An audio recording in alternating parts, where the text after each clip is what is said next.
Jan Marcos knows how important that O is on his record. Here's a little bit more on what he thinks about his matchup tonight. El campamento ha sido fenomenal. Me siento, hemos entrenado como si hubiese sido una pelea de título mundial. Esta pelea creo que de las 14 que tengo, creo que esta viene siendo la pelea más importante de mi carrera. Dando este paso de ganando la pelea, pienso que nos vamos a posicionar en el ranking o vamos a estar en un lugar mejor. De mi contrario, sé que es aquí en New Jersey. De hecho, cuando me dijeron que la pelea era aquí en New Jersey, que era con uno en New Jersey, me puse más contento aún porque me gusta sentir, no tengo presión, pero me gusta sentir eso, que tengo que venir a ganar 100%, no puedo venir a jugar. Que si lo conozco, realmente no lo conozco, pero confío en mi entrenador, confío en Chino, él es quien hace el trabajo y yo solamente lo ejecuto arriba del ring y más nada. Que se prepare, que yo creo que él no está listo para lo que le puede llegar a pasar el día 11. Que se prepare mentalmente. No creo que él realmente esté listo. Él nunca, yo creo que haya peleado con un peleador de mi calidad, ni no creo que realmente él esté preparado como que realmente él cree. Que se prepare y que el día 11 nos vemos las caras y ya ahí saldrá quién es el mejor.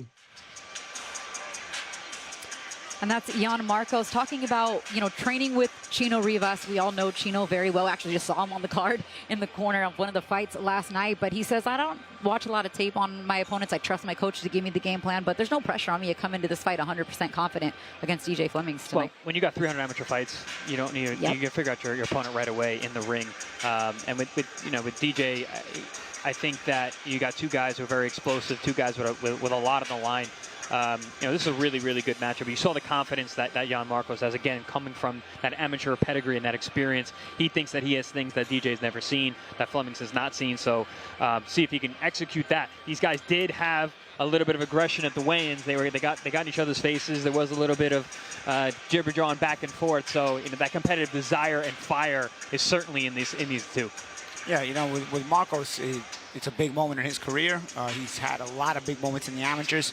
Also, with Chino Rivas in your corner, Chino, we've seen him time and again. He's a guy who makes it the fighter. If you know how to fight, Chino will make you even better. Yeah. There's a lot. Sometimes, the marriage with a trainer can be hit or miss. But if you know how to fight it, and obviously Marcos showed up already knowing how to fight, Chino can sharpen you up. We saw that even with Raul Garcia since getting with Chino Rivas. We saw him last night, even coming up short. Garcia and Chino grabbed us before. He said it didn't work out for us last night, but tonight you'll see. Yeah, he's very confident that this guy's going to have a future at 154. No, he said, Marcos this could be the future. Very, very good. Very good. Flemings is this is a solid matchup. Even last night, listen, that co-main event, Chino was in a tough fight with Raul Garcia against Figueroa. Even though he came up short, Raul Garcia still performed very well. Okay, good opportunity now for Dwight Flemings as well. 11-0 with 10 knockouts. He had a chance to talk to our ProBox team earlier this week. Here's what he had to say about his matchup tonight in our co-main event right here on ProBox TV. I feel great right now. I know I'm gonna feel spectacular fight night, but this camp's been great, man. I've had a great camp, doing a lot of good things. So I'm excited. Every week, every day, I'm seeing results. We up in the work every week, and we see the results every week. Yeah, man. I just no corners cut. All boxes are checked, and we ready to go. Back in December, I actually went to the WBA convention. And we asked, to get ranked within the WBA, and now I was blessed with the chance to fight for the WBA and the Continental. So I'm gonna just follow the trails. You know what I'm saying? Grab the belt, defend the title a few times, and then eventually, whoever ends up with the championship WBA, that's what we want to go for. We watched them since I've heard about the fight. We've been watching them. But I don't think he has as much experience as me. I can see in certain fights, certain things. I don't let none of that get to my head, but I've been watching him. Nothing I've never seen before, nothing I've never been in front of before. So yeah, I'm just ready to go, man. I'm just ready to show the skills and the hard work. He's calm, he's ready to go. He understands the task at hand. Very much looking forward to our co-main event coming on later on this evening on ProBox TV. Just to remind you, the first fight on our air is a 4-round lightweight contest between Michael Harris taking on LeVay Lawrence. Michael Harris is 4-0 with 1 knockout right here from Trenton, New Jersey, not too far away. Lawrence from Washington, D.C. has a couple losses on his record, but an incredible story. We'll get more into that as they make their way into the ring. Let's take a quick look at the tail of the tape for our first matchup. I mentioned both of their records. LeVay Lawrence has the height advantage at 5'11" over the 5'8" Michael Harris. Harris is 3 years older than Lawrence. Lawrence has a 6-inch reach advantage. So this should be a nice little scrap here in our first fight, scheduled for 4 rounds in the lightweight division. We welcome you to legendary Boardwalk Hall, Atlantic City, New Jersey, and another edition of ProBox TV being presented by Samson Boxing and Paco Presents, and sponsored by Bet Online. The odds for tonight's bouts are brought to you by Bet Online. White Sands Treatment Center, ranked by Newsweek magazine as one of America's top addiction treatment centers for 6 consecutive years. Our mission is to KO the drug and alcohol epidemic. And Boxing Scene, your most trusted source for boxing news. This contest, 4 rounds or less in the lightweight division. Este duelo, 4 vueltas, división peso ligero. Los jueces, the judges, Anthony Lundy, Robin Taylor, and Steve Weisfeld. Presenting first, the fighter standing in the red corner. He enters wearing black with gold trim, presentando la esquina roja, vestido de negro con vivos dorados. Su peso oficial, 133 libras y media. He weighed in officially at 133.5 pounds. Tonight, he accepts the challenge and takes on another undefeated foe with a record of 4 victories against 2 losses. 3 of his victories coming by way of knockout. Esta noche acepta el reto y se enfrenta a un rival invicto con su propio récord de 4 victorias, 2 derrotas, 3 de sus victorias por la vía del knockout. Fighting out of the nation's capital, Washington, D.C., LeVay Smooth Lawrence.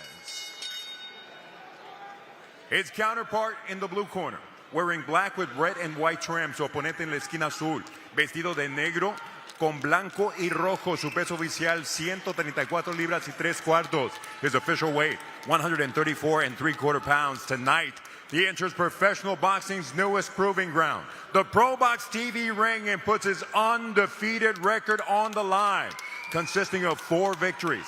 One of those victories coming by way of knockout. Esta noche entra al campo de prueba el cuadrilátero de ProBox TV y pone en juego su récord invicto de 4 victorias. Una de sus victorias por la vía del knockout. Reppin' Trenton, New Jersey, Mike Titan Harris Jr. Our referee with final instructions, Harvey Dock. Okay, guys, you received my instructions early. As a reminder, obey my commands at all times, protect yourself at all times, touch them up, good luck.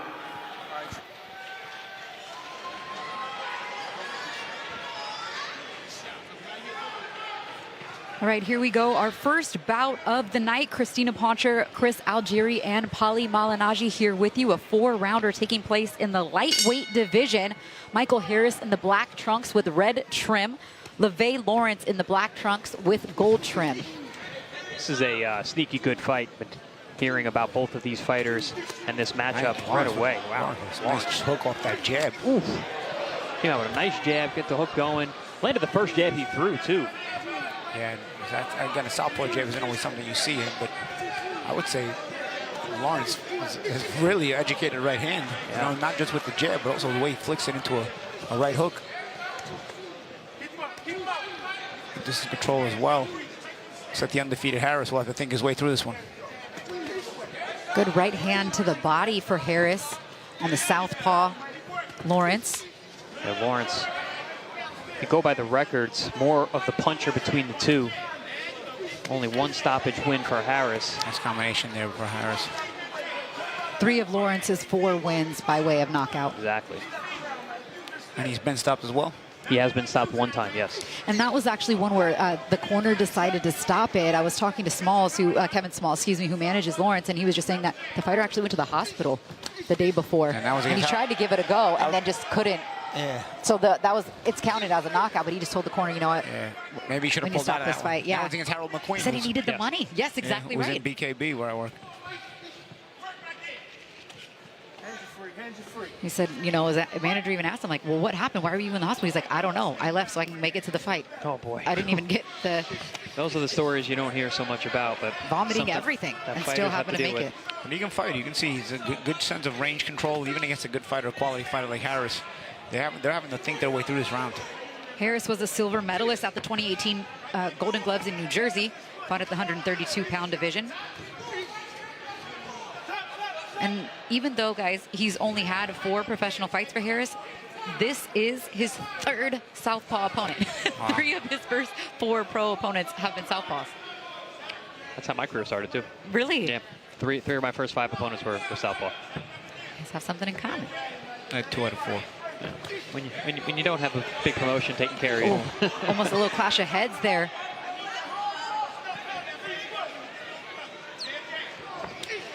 Looking to close the distance as Harris lands a straight right to the body. Right back comes Lawrence. Both guys trying to put hands on each other. Yeah, no one's landing too clean just yet. Another headbutt. Clash of heads. Clean clash of heads. But not a lot of clean punches landed yet. I feel like there's a chance there for an uppercut for Lawrence to throw at Harris. As Harris kind of starts bending in a little bit. Yeah. He's leaning over to that right side. That's a dangerous place to be. Yeah, there's a chance for a counter left uppercut. That's a dangerous place to be against a righty as well. You're dipping into the right hand.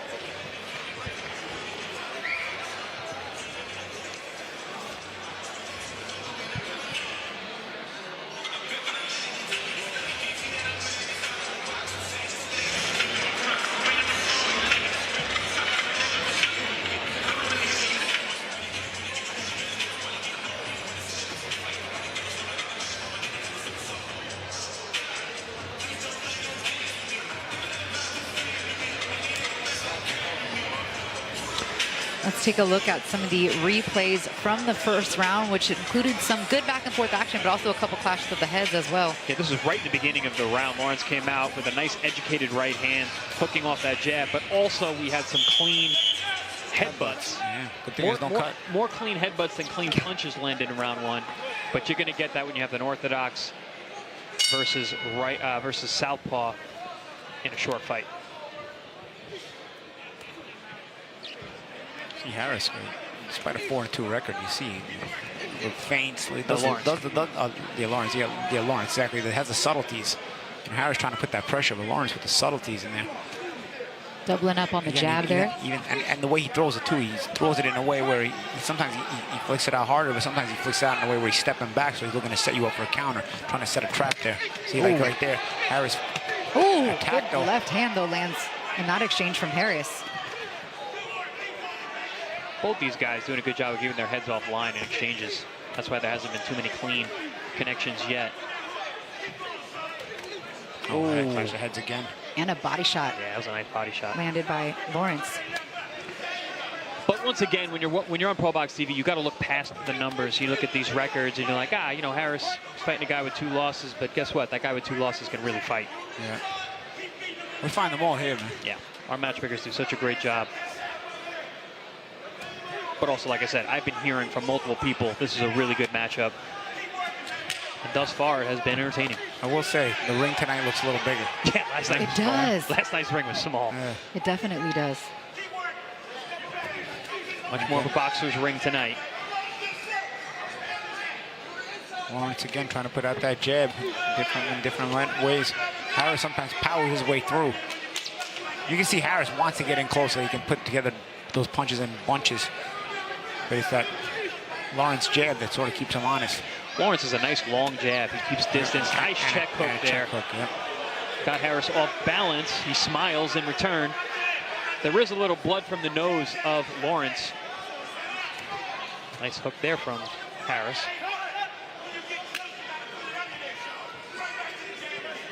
Because Harris said when he does make his way into the pocket, he's able to put the punches together. Good body shot again from Lawrence.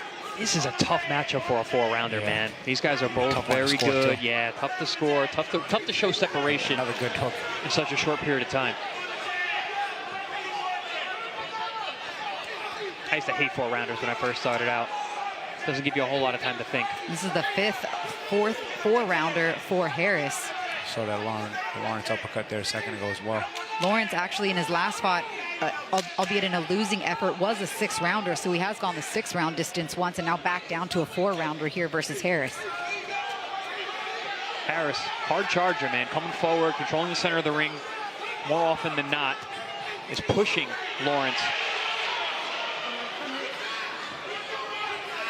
Some heavy breathing from Lawrence as well.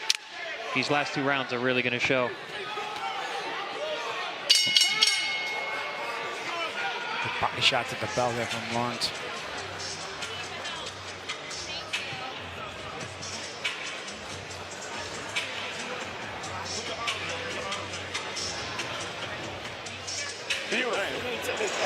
I just was telling you, you taking too long to get up here.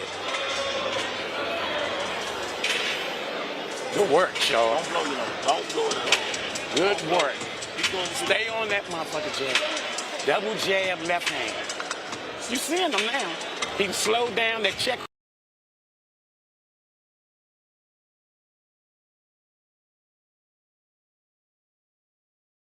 I'm proud of him. But we got to finish what we started.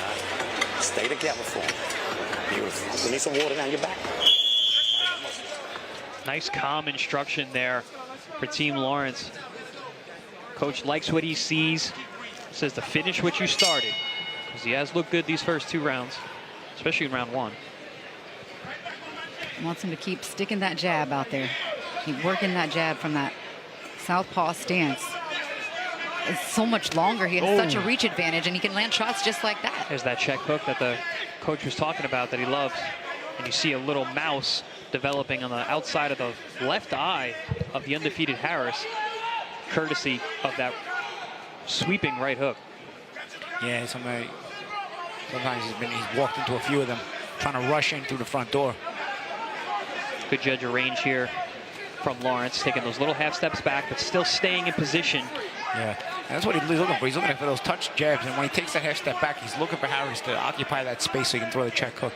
You can see the manner in which he steps back. You see he's kind of setting himself to throw that check hook. He could throw more left hands though, no chance? There it is. Yeah, he could. Yeah, Harris got in a couple shots to the body with the right hand. Sorry, Paulie, go ahead. He gets a little one-dimensional and looking for the check hook all the time. But you can see the way he throws the jab. He throws it, and then he's looking to step back, looking for Harris to occupy the space. There's a little blood on the outside of the right eye of Lawrence here. Possibly a clash of heads. Again, southpaw and orthodox fighter.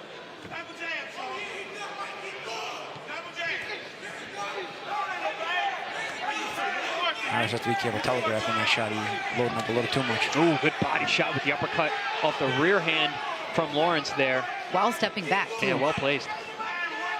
Eyes wide open now, looking through the blood. Nice jab. Ooh, heads coming together again. He's leaking now. Still lands a good right hand, and Harris wants to draw him in close. Lawrence doing a good job trying to keep the fight closer to the middle distance. I'd say if you're Lawrence, you can take a little walk to the left or right just to reset Harris, right? Harris lands a nice right hand.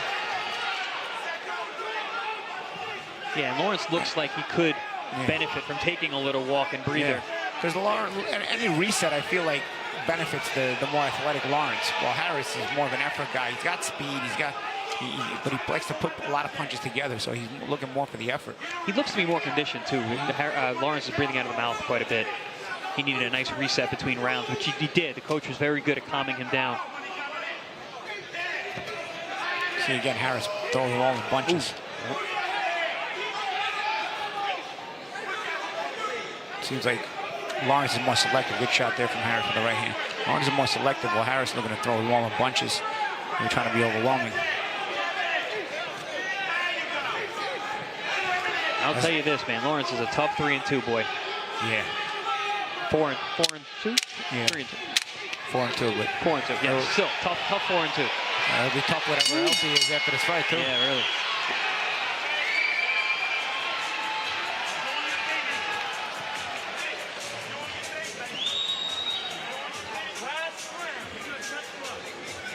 Ladies and gentlemen, here inside the Boardwalk Hall, we go to the fourth and final round.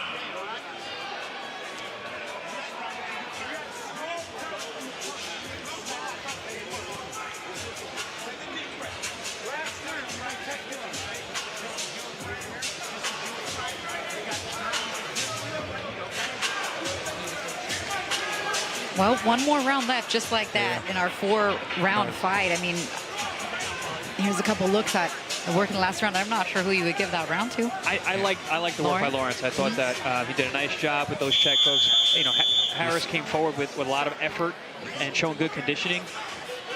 It's been a lot of will versus skill. And that's the thing in 4-rounders. Sometimes it's the push. The guy who's pushing sometimes sneaks it out. So the doctor in the corner, Dr. Louboutins is in the corner of back-to-back nights of Lawrence, but she left the Louboutins home tonight. She left the regular shoes. I think she learned a lesson last night, walking in those stiletto heels. This ring is bigger, so it's a lot more walking in this ring. Good point. Oh, good body shot there from Lawrence. I'm expecting a big push here from Harris, trying to keep that undefeated record. Here he comes. Yeah. And I think he should. I think he should really push the conditioning of Lawrence here. Good work along the ropes. Landed a solid left hook on the inside. Now, when you're undefeated, you don't want to lose. When you got the 2 losses, sometimes you're not able to there push it is yourself. with the right hand as well. Who's pushing themselves for the win here? Love that double right hand against the southpaw. Nice and long, straight down the middle. Great work here by Harris in round 4. And he has the Jersey crowd behind him, too, to motivate him in this last round, representing Trenton, New Jersey. And these guys are too good to fight 4 rounds. Good shot there from Lawrence. Need more rounds. It's going to be a hard one to score. Harris really giving a hard push here. And we did see last night, Jersey judges like the guy who's coming forward. Harris has controlled a lot of the center ring. Listen, the guy coming forward is more effective. Okay, if it's just coming forward, it's more so. I don't know how to judge. So I didn't say they were right. I'm just saying what they prefer. Whenever you get a judge, it's like a guy coming forward. You don't really know what the guy's coming forward effective or not unless you're watching the fight. That's just, and I don't know how to judge, so I'm going to give it to the guy coming forward. Nice little spin around there from Lawrence. Good shot there from Lawrence. What I mean, Lawrence seems to have more of the subtleties, but Harris, with his effort in a 4-rounder, maybe, getting the eye-catching moments that win him the fight. Yeah, Harris has good conditioning. His real hard push here in the 4th round. Nice right hand once again. Lawrence needs to get off those ropes. And again, when you're undefeated, you're more apt to bite down a little harder to keep that O. And that's what Harris has been doing in round 4. He may not be as skilled as Lawrence, but he wants to win it more than Lawrence. He's got under 50 seconds now to work in this fight. Yeah, Lawrence no longer keeping that jab out there like he was, like right now, earlier in the fight, he was popping out that jab very efficiently. Yeah, heavy breathing from Lawrence as well. Not a lot of activity here in round 4. This has been a very strong Harris round. Let's see if Harris can close in the last 30 seconds. I think he's probably winning this round so far. Good little left hand there from Lawrence, though. But again, you see Harris pushing. And kind of the hands dropping down. Yeah, legs are starting to fail Lawrence as well. Yeah, you could see a little bit of conditioning issues in round 2 from Lawrence. He actually recouped nicely between rounds 2 and 3, but it's showing up again here in round 4. Whoa, good left hand there from Lawrence on the inside. Good scrap. Yeah, I wouldn't mind seeing another 2 rounds. Yeah. But I don't know if Lawrence wants it. Yeah, that's true.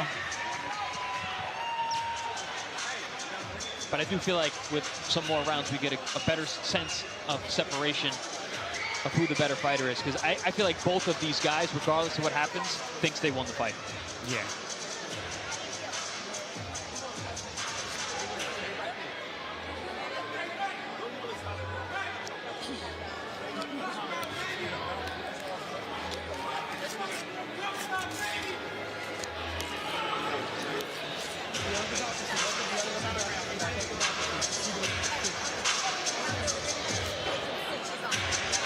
All right, well, the judges tally up these scores. Let's take a couple look at some of the highlights from our opening bout. Good high-level scrap from two guys who really know their way around a ring.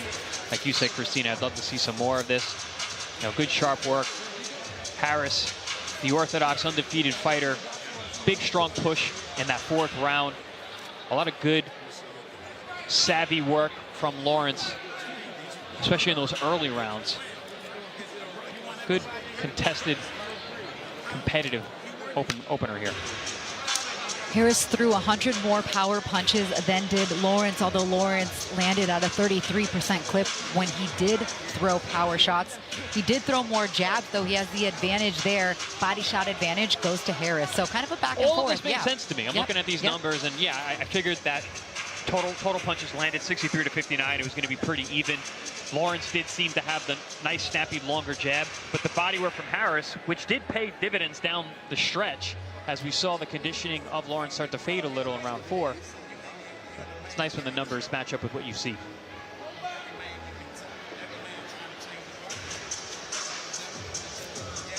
Now the only numbers that really matter are the judges' numbers that they came up with.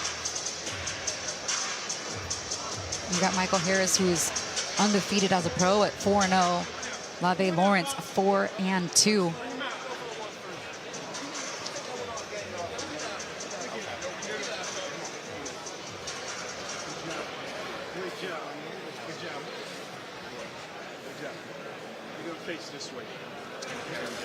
Ladies and gentlemen, after going all 4 rounds, we go to the scorecard. Damas y caballeros, después de completar las 4 vueltas, esta es la decisión oficial. La juez Taylor anotó 38-38, un empate. Judge Taylor scores it 38-38, even a draw. Overruled by judges Lundy and Weisfeld, who turn in identical scores of 39-37. Superado por los jueces Lundy y Weisfeld, que entregan tarjetas idénticas de 39-37. A favor del vencedor por decisión mayoritaria, in favor of the winner by way of majority decision. And still undefeated as a pro, Mike Titan Harris Jr. That's why you go for the win. That's why you go for it in the 4th round. And he surely did get that win and staying undefeated. Michael Harris winning 39-37 twice, and then one judge did see it 2-2. Yeah, I mean, that strong push from Harris was the difference maker, I'm sure. Obviously a close fight, majority decision. One of the judges did have it a draw. You could very easily see that a draw, but I think that late push by Harris was really the difference maker. All right, so Harris is now 5-0 as a pro. Lave Lawrence now 4-3 as a pro, still has those 3 knockouts.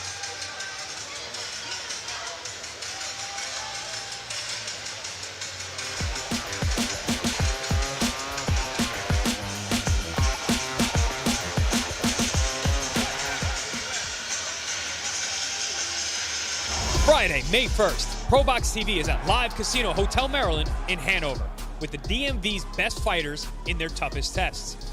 In the main event, as undefeated Sendi Erdenabat goes to war with Maryland's own, once beaten, Kobe Abridi.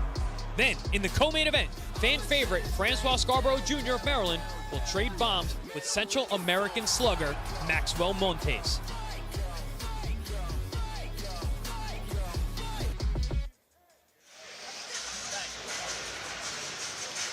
Very much looking forward to that fight coming up on May 1st. For us, coming up next here, Arjan Iseni taking on Christian Figueroa. Both of these guys, prospects on their way up, undefeated. Iseni 5-0, all 5 of his wins by way of knockout. Christian Figueroa, same thing, 2 wins, 2 knockouts. This one is going to be scheduled for 6 in the light heavyweight division. Heard good things about Arjan Iseni, tall southpaw, fighting out of Staten Island. Iseni, excuse me. As the crowd's filling in quite nicely here in Atlantic City. 2 undefeateds fighting early in their career. 5-0 versus 2-0. That was we do on ProBox, right? We look beyond the records, and sometimes we look at the records.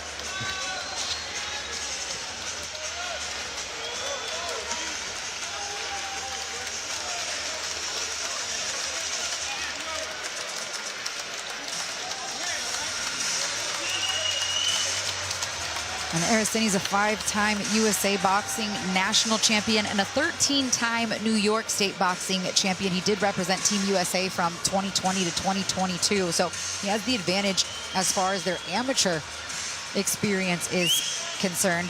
That's probably helped to contribute to his 5 wins, all by knockout. Also a 6'3" southpaw with that much experience and power.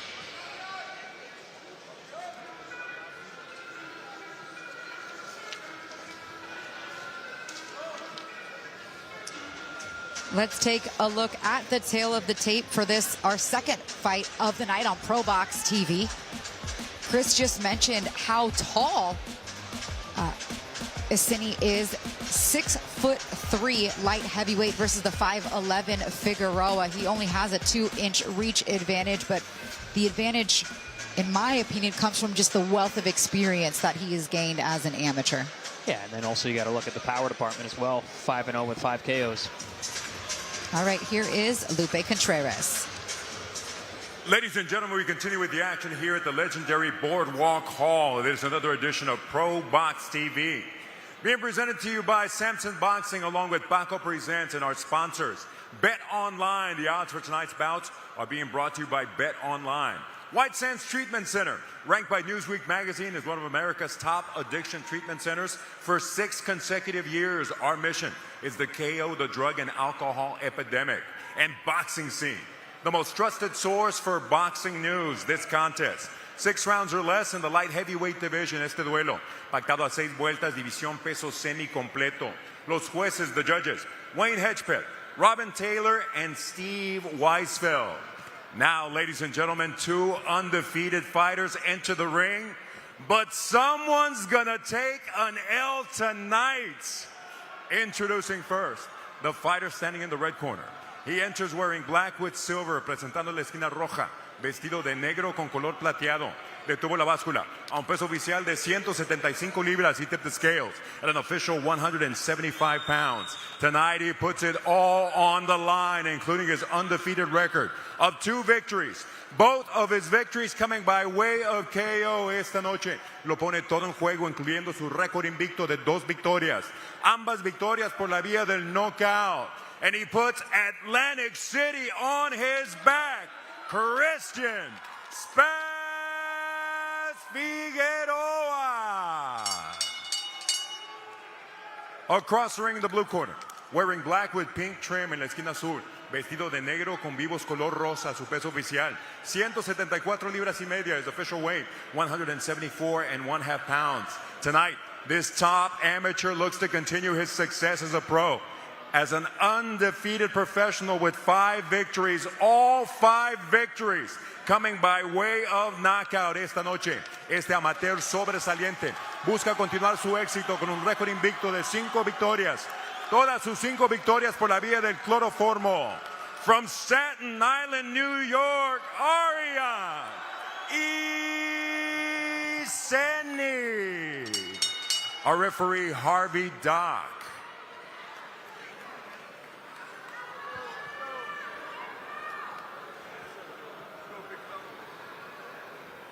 Come on out. Okay, fellas, we went over the instructions earlier. As a reminder, obey my commands at all times, protect yourself at all times, touch them up. Good luck.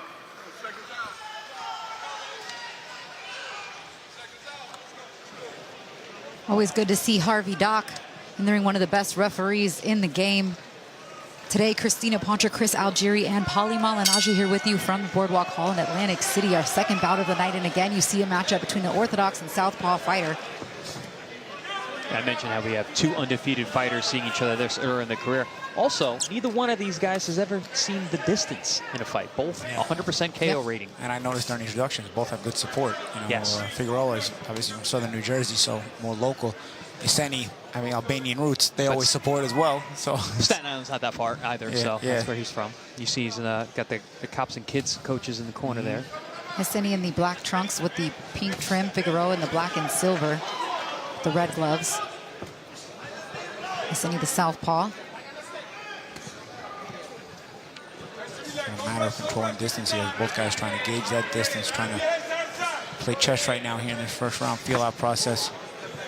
And I said both these guys have never seen the end of the fight. Neither one of them even entered the 4th round. So not a lot of rounds experience as professionals yet. Yeah, Christian Figueroa, this is his first fight against an opponent that has a winning record, as well as his first fight against a southpaw opponent in his now 3rd professional fight. See Iseni measuring the distance very nicely. Even if Figueroa was trying to close that gap, you see Iseni's taking those half steps back by using his lead hand to sort of parry and frame Figueroa so he can't close that gap. Figueroa has the right idea, though. He's keeping that lead foot on the outside. He's keeping Iseni in between his feet. That's caught with a left hand there down the middle. You can get Fenny with a nice change of speed there.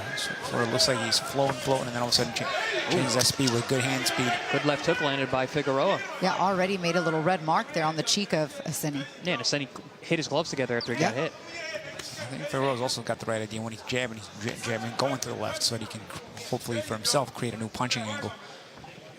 Yeah, good level changing from Figueroa as well. And he looks physically strong. You see just strong by his build, yeah. You see, look at Iseni playing with that, like a Cobra, playing with that distance. He's in, he's out. He's looking for his moment to pounce. If he doesn't find it, he steps back out, but not all the way out. Just enough to make you miss and come right back in. Very smooth, Iseni. Very, very smooth the way he's pawing and touching, framing his shots. You can tell he's a pure southpaw. He's not really used to the right hook there at all. He's like one of those old school southpaws, right? Just mainly straight left hands, which always worked in the amateur system. Lara was like that. I rarely saw Lara use much of his right hand except for measuring distance or even throwing right hooks. Rarely even threw left uppercuts. There was a lot of straight left hands, right? Still is. Or overhand lefts, yeah. Still is. Yeah, sometimes he'll show you. If you can master the basics. Nice jab there from Iseni. Nice southpaw jab, yep. But Iseni, not a right hooker, but still has a southpaw jab.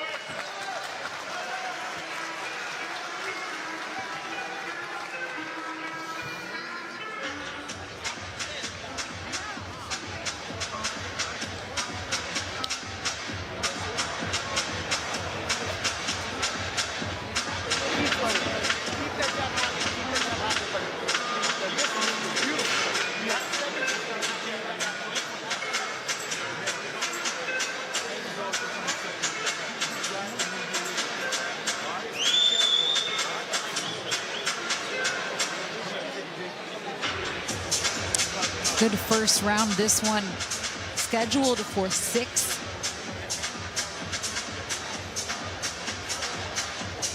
Lawrence's corner got their fighter up early. No, Figueroa actually didn't sit. He didn't sit at all on the stool. Yeah, they just Yep. have him up early, just standing in the fight in the corner. That's the thing about undefeated fighters, man. You feel invincible. Got 2 undefeated fighters putting their O on the line here. And 2 punchers as well. Nobody's taken the bull by the horns yet. Good competitive first round. Both guys trying to... But neither one tentative. Cautious, yes, but not tentative. Yeah, and I thought Iseni landed some sharp left hands at the end of the round too, which may have, in my book, got him the round. But Figueroa remaining competitive, thinking his way through it as well. Yeah, in a round that close, I think the activity of Iseni was enough for me. But Figueroa very much in the fight, setting things up nicely. Looks to be a little more busy here in the second round. Nice jab there. Again, Iseni with that, playing with that distance, he's really, really difficult to track down because he doesn't step all the way out, so he keeps you honest by taking away just barely the minimum steps. And getting his head, yeah. By taking the minimum steps, you realize he can punch right back at you if you take another step in. So once you're leaning, you don't want to keep chasing him. And he knows that. Yeah, he looks a lot more comfortable here in round 2 with the movement, does Iseni. Very calm. Nice right hand to the stomach there from Figueroa. Maybe he can build off something like that. But again, the sharp left hand, very surprising from Iseni. Just darts out at you out of nowhere. But still needs to be aware because Figueroa is dropping right hands in the middle. 2 punches connecting from Iseni. But is he landing them? That's the thing. No, he's coming up but short. He's still, but still, I mean, Iseni needs to still be cautious. Yeah, and I think that's why he's got that little push-pull going. You know, because he realizes he's looking. I think he's looking to draw the right hand out of Figueroa, to tell you the truth, so he can make him pay. Yeah, he did. He didn't make him pay though. Good body shot there from the southpaw. And then right back with the pressure comes Iseni. Good combination. Wait a second to make him pay. Figueroa's back touches the ropes for the first time in this fight. What does he take a beat? Yeah. He took a beat on the miss. Good control of the ring here, too. Body work, and then Figueroa comes back up top with the left hand. And he used it as a beautiful time, too, after the body shot. Now he's loading it up. I was going to say, he said he looks almost like he likes to cruise the distance. Doesn't have a lot of knockouts on his record, but he's putting some muscle on these shots now. Oh, he's 5 for 5. Yeah, he's actually never seen the 4th round. He is apparently a finisher. He wasn't in a rush tonight to get a knockout. I thought maybe he wants to do the rounds. He was short selling it. Short selling the power. Yeah, Body nice shot there from Figueroa, though. Even Iseni smiled at that.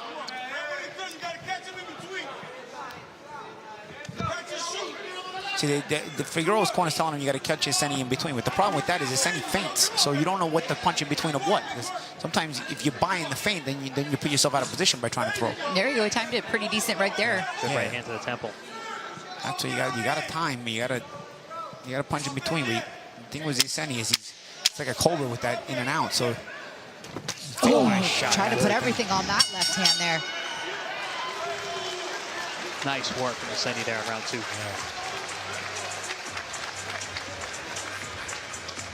Put some extra mustard on it on that last shot. It did.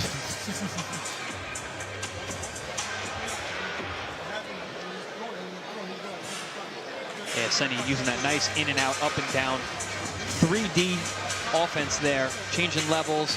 There was that little slip slide to the body and the right hook that we were looking for earlier. Off the counter as well. And making Figueroa try to pay for his activity. Changing levels, make you miss, make you pay. Very calm. It's both men in the corners. Very, very calm. Intense instruction. Go around, baby. Keep up with that jab. Beautiful jab.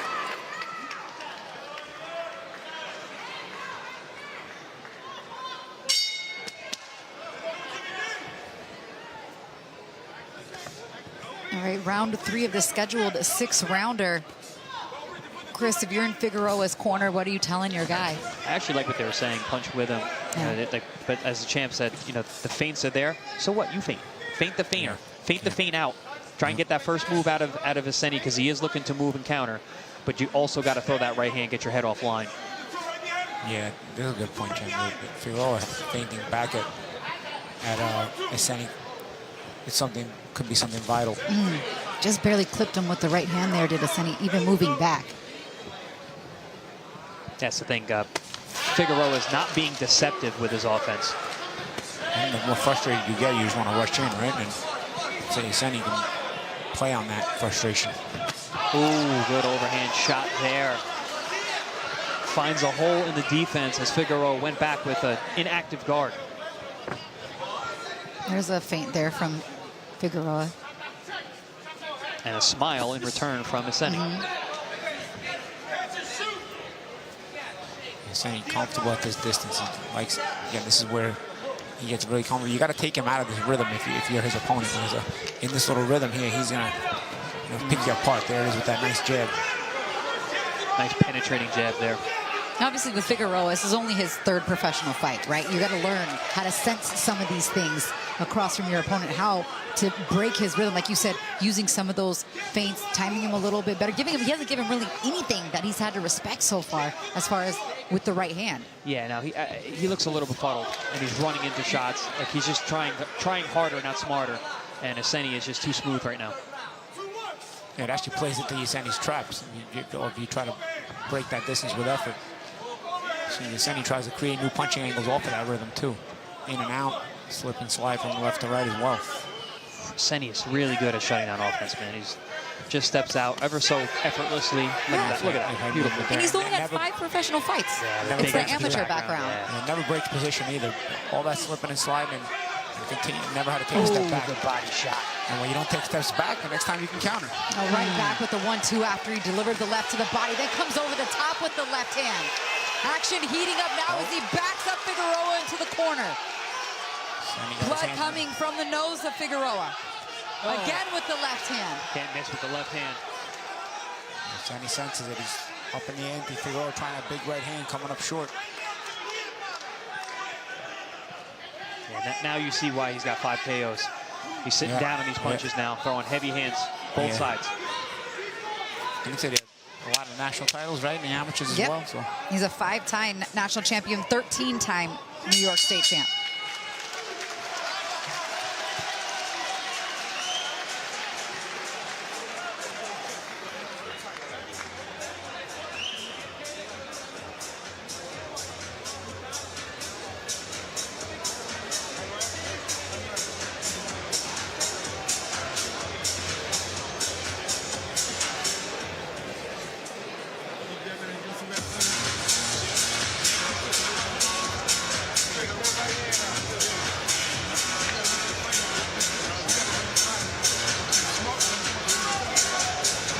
Really solid round 3 from Arjan Iseni. Man, like the left hand was putting work. 2 rounds setting the table. 3rd round went into eat. He's really throwing heavy hands. Got blood from the nose of Figueroa. Dominant round for Iseni.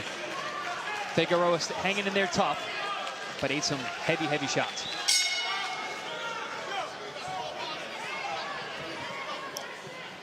Let's see if Figueroa, what kind of adjustments he can make based on what his corner told him on how he can turn the tide here in this fight. Likely down 3 rounds to none. Yeah, he's gonna have to get active here. And that's a big reason why right there. When you're outlanding your opponent 2-1. Well, doubling up on the powers, on our total punches landed, excuse me. And also decreasing as the rounds go on for Figueroa, landing less and less.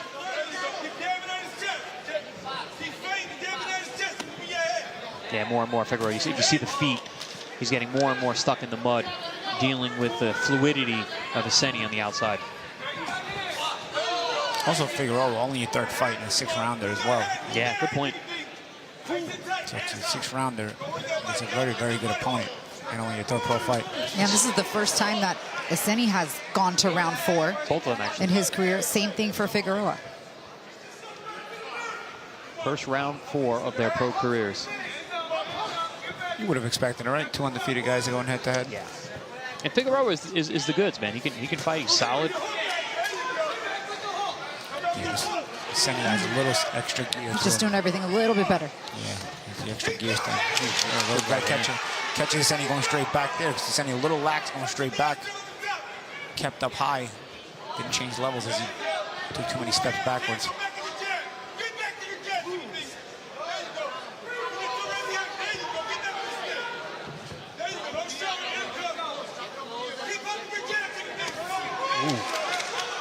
Both guys started the same punch there with from their cross positions.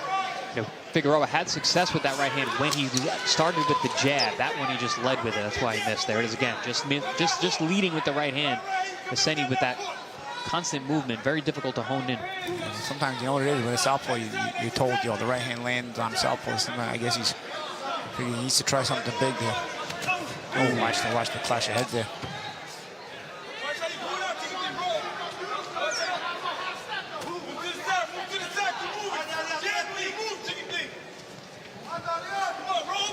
A little slower pace to this round than what we saw in round 3. Yeah, I was surprised Yeah. Iseni not stepping on the gas here in round 4, actually chilling out a little bit. Still being very smooth. I think Figueroa, though, he sees Figueroa's live. Figueroa came out throwing a couple of big right hands. He attempted some big shots. So you see a guy who's still live in front of you.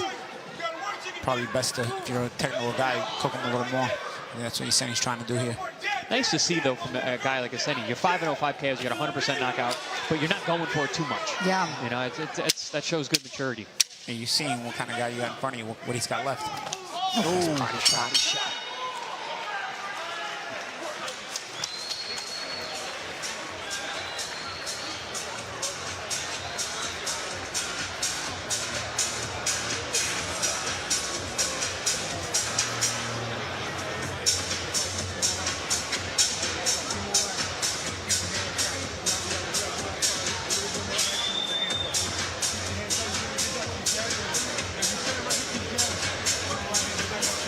What you're hearing is actually the Iseni corner.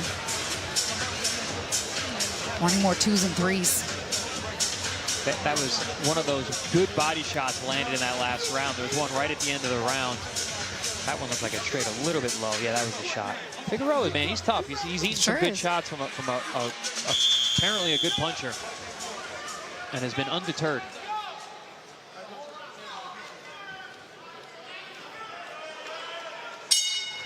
And I think the Figueroa corner is looking for their guy to put it together a whole round. You know what I mean? It's like give it the whole round, so complete start to finish. And you've seen little flashes, but see what he can do here in round 5. It's tough when you can't consistently touch your opponent. You know, Iseni he's in front of you, but he's invisible.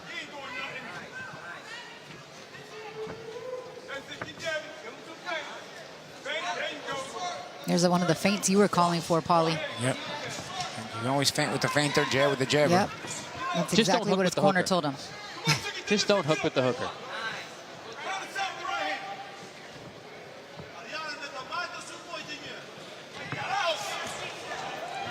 Little chin check there as Figueroa looks to lean in. And even if it's not a hard shot, he just touches you to let you know. Responds with everything, to everything.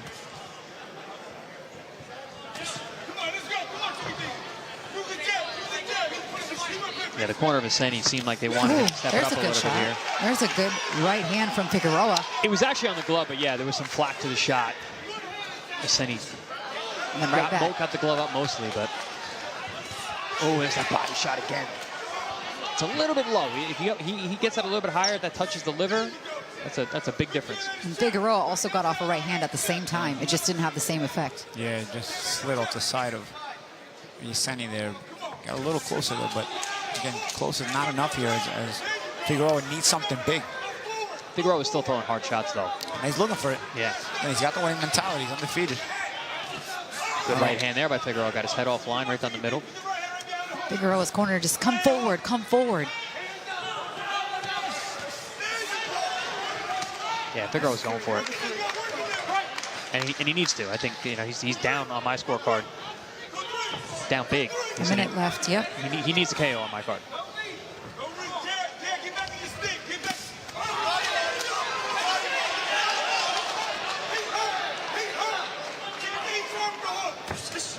Nice one, too. Sharp. And he's still been active on his feet, on his toes, with the movement consistently. I was going to say, both these guys are showing very good conditioning. Yeah, Figueroa timed Iseni well with the right hand a second ago.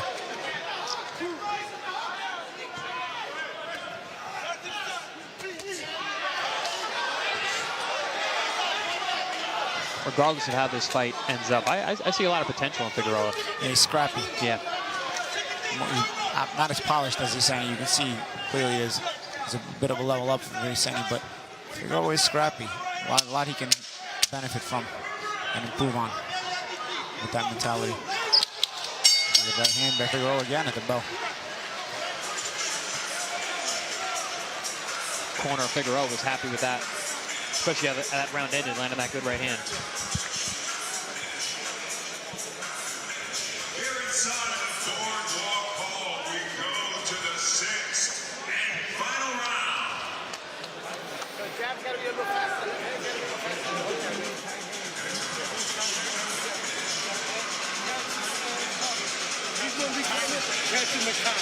All right?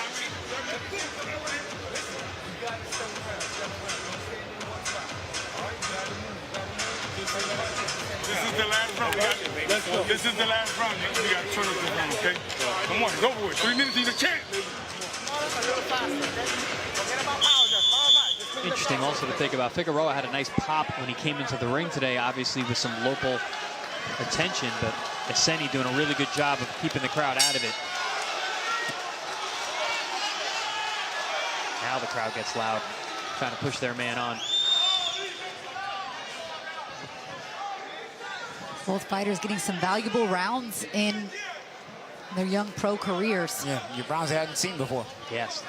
And again, I'm impressed with the conditioning of both these guys. They're both punchers. They both have never seen the 4th round.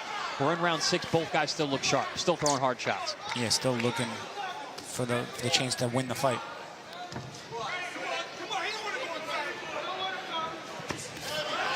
On a jab there from Iseni. You see the timing shots and that push-pull that he likes to use. Really good conditioning here as he continues that upper body side-to-side movement. Does Iseni as he get caught with the Shot there from Figueroa. Beautiful shot. He landed a big left hand himself, though. That was a good exchange. Same time.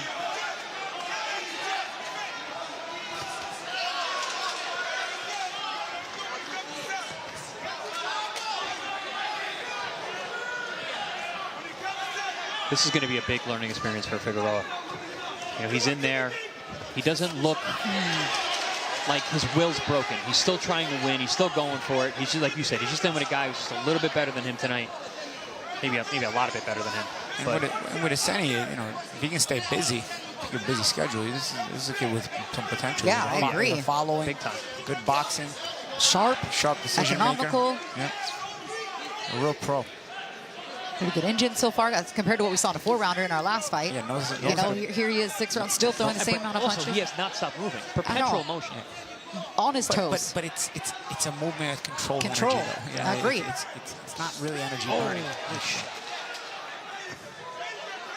Stab jab to the body from Figueroa. A minute left in the fight. See if he's got reset walk around. This is also we start to question the knockouts, right? If we say that all the time on our air, is he a real puncher? Maybe Figueroa is just really solid, and he's he takes his punch, but he has not been hurt tonight. It's just hard to tell at 2-0 what we're really working with. There's not a lot of tape. I think Figueroa is actually very good. I think you know they don't look like a 2-0 fighter and a 5-0 fighter. And sometimes Agreed. you can tell like these guys got some time that they need to grow into the pros. But the thing about Iseni is even if he's what he shows is even if he doesn't knock you out, he's going to be tough to beat because he knows how to navigate and direct his way through the rounds. He's not just a puncher. I agree. Even if his record suggests. Ooh, good shot there, back and forth. Figueroa landed a good left hook. Iseni, good shot to the body. Some good size at light heavyweight too. Yeah, they're both good size for the weight. I mean, Iseni especially 6'3". That's what I'm saying. Like 75-inch strong. reach.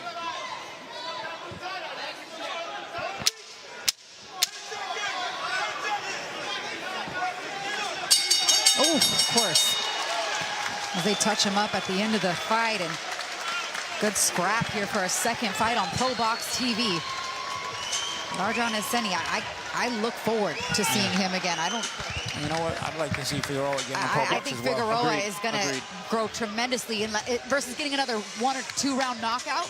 Yeah. That right there, that 6 rounds is what I think is going to help him more. I watched him get better around here tonight. He's just in with a very, very good fighter in Iseni. But yeah, no, both these guys deserve to come back on ProBox TV.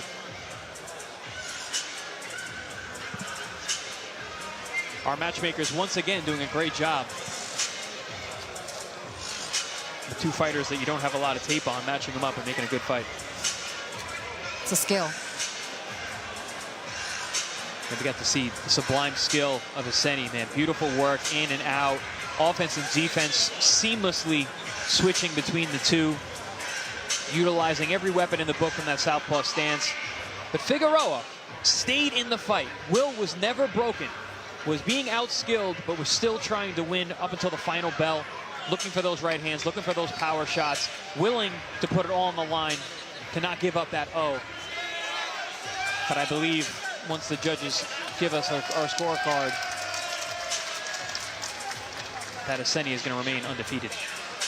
The numbers here pretty even as far as the amount of punches thrown, but it was the efficiency at which Iseni threw a 38.7% clip with the power punches and then 14 body shots as opposed to 9 for Figueroa. But also just the flow state that Iseni was in, his offense and defense, you know, his ring generalship, all the scoring criteria Iseni showed tonight. Lupe Contreras is standing by with the decision. After going all 6 rounds inside the ProBox TV ring, the official scorecard reads as follows. Después de completar las 6 vueltas, esta es la decisión oficial. Judge Hedgepeth scores it 60-54. El juez Hedgepeth anotó 60-54. Y los jueces Taylor y Weisfeld entregan tarjetas idénticas de 59-55. Judges Taylor and Weisfeld turned in identical scores of 59-55. All in favor of the winner by way of unanimous decision, los tres a favor del vencedor por decisión unánime. Arjan Iseni. Arjan, Iseni is your winner tonight. Unanimous decision, a shutout on one of the judges' scorecards and 5 of the 6 rounds on the other 2 judges' scorecard. Now 6-0 as a pro. And Christian Figueroa, albeit in a very game effort, gets his first pro loss, is now 2-1. But a great learning experience. For sure. It was a good fight. Both guys brought a crowd, both guys undefeated, both guys going for it. Good little scrap between 2 undefeated young men.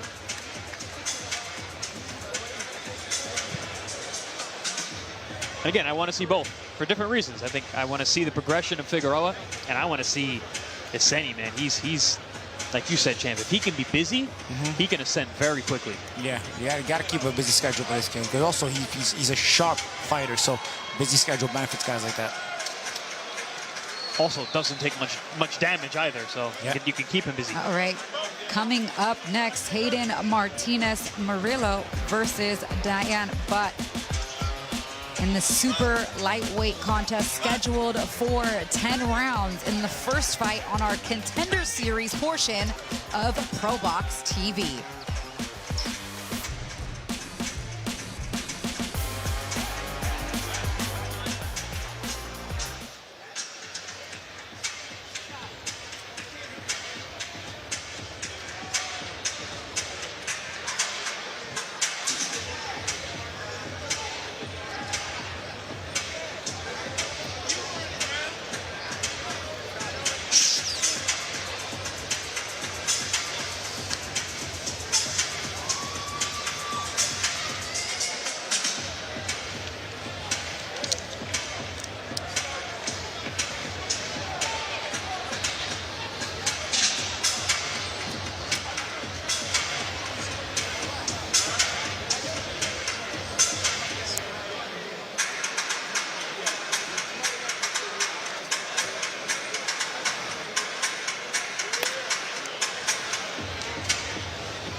Welcome back to Boardwalk Hall in Atlantic City.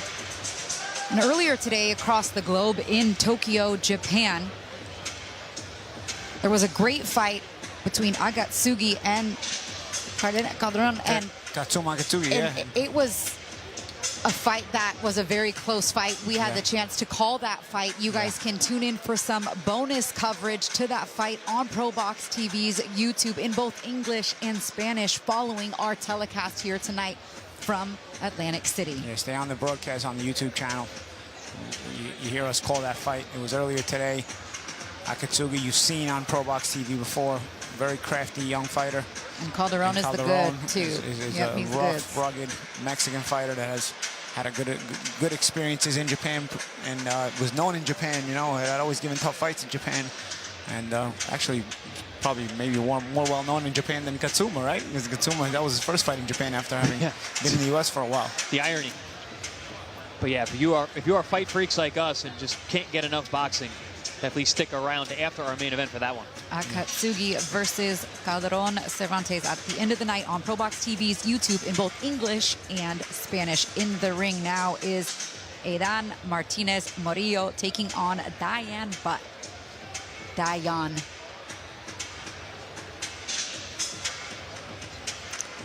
Let's take a look at the tail of the tape for this matchup before the introductions. And Murillo from Santo Domingo of the Dominican Republic. He is 8 years younger. He is shorter and has the reach disadvantage. Dion Butt, although born in Los Angeles, is representing Philadelphia, PA. Let's send it up to Lupe. We continue here inside of Boardwalk Hall. It is ProBox TV. Being brought to you by Samson Boxing, along with Paco Presents, and being sponsored by Bet Online. The odds for tonight's bouts are being brought to you by Bet Online.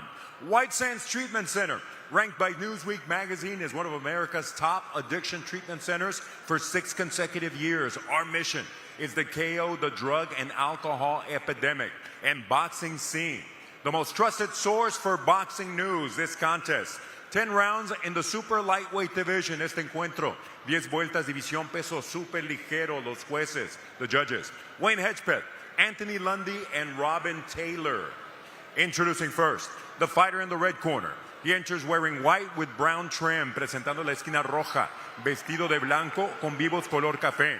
Su peso oficial, 139 libras y 3 cuartos. His official weight, 139 3/4 pounds. Tonight, he looks to stamp the first L on his opponent's record. With his own record of 20 victories against 3 losses, 10 of those victories coming by way of KO. Esta noche busca brindarle la primera derrota a su rival con su propio récord de 20 victorias. 3 derrotas, 10 de sus victorias por la vía del knockout. Fighting out of Philadelphia, PA, Buttshot, Dion Butt. In the red corner, wearing black with gold trim, en la esquina azul, vestido de negro con vivos dorados, detuvo la báscula a un peso idéntico de 139 libras y 3 cuartos. He tipped the scales at an identical 139 3/4 pounds. Tonight, this power hitter from the DR puts his undefeated 17-0 record on the line. All 17 victories coming by way of KO. Esta noche, este jonronero dominicano pone en juego su récord invicto de 17 victorias con 17 knockouts, representing Santo Domingo, República Dominicana, Adan Sugar Martinez Morillo. Our referee, David Franciosi. Seconds out. Center of the ring. Gentlemen, given the rules earlier, most important, protect yourself at all times, obey my commands at all times. And as I said, give me a good clean break. Touch them up. Good luck. Look at those pants that Chino Rivas has on, guys. There's some corner looking good over there for Dion. He's ready for Studio 54. I mean, that's pretty swaggy. That belongs here in Atlantic City, I would say. Dion Butt, a stablemate of the fighter in our co-main event. Coming up next, Jan Marcos. Got some sparring in with him to prepare. Also Tevin Farmer, of course. Sparred with also Vito Mielnicki, Julian Williams in the past. He's in the white trunks with brown trim. Adan Morillo in the black trunks with gold trim. Again, another southpaw orthodox matchup. We're 3 for 3 here. No lack of good sparring in Philadelphia, so got to assume Dion Butt is well prepared for tonight.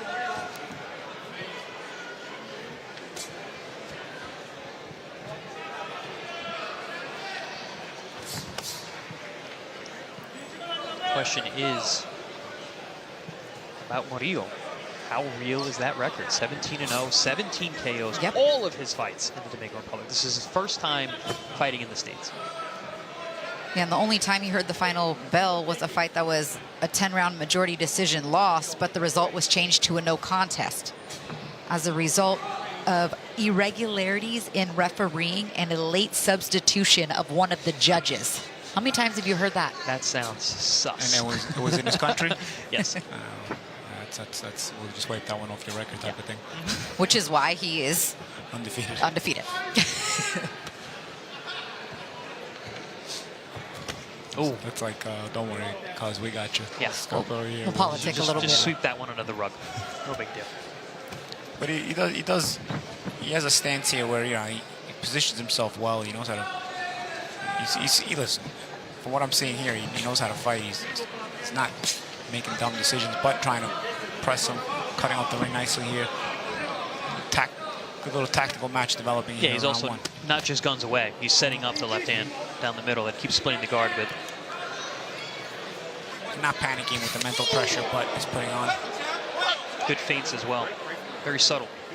And a headlock to boot. He also changed his speed there as he suddenly pounced. Tried to close that gap on Butt. Yeah, but Butt is falling for those feints as well. He's reacting. Yeah, but you know, he keeps pressing. He's looking for that mental pressure. Oh, he got caught with the left hand there from Murillo. Yeah, Murillo's really trying to land that left hand. And Butt walked through it, so 17-17 knockouts may be a little sus. He's actually landed a couple good left hands that Butt has walked through. Body shot there for Dion Butt. But trying to use that pressure bust pipes mentality, trying to create mistakes here as he keeps trying to press forward on Murillo, even without a lot of activity. Just trying to be a presence in front of Murillo, trying to see Murillo will make a mistake. That's smart. Mental pressure on a fighter that there's a lot of question marks about. Of course.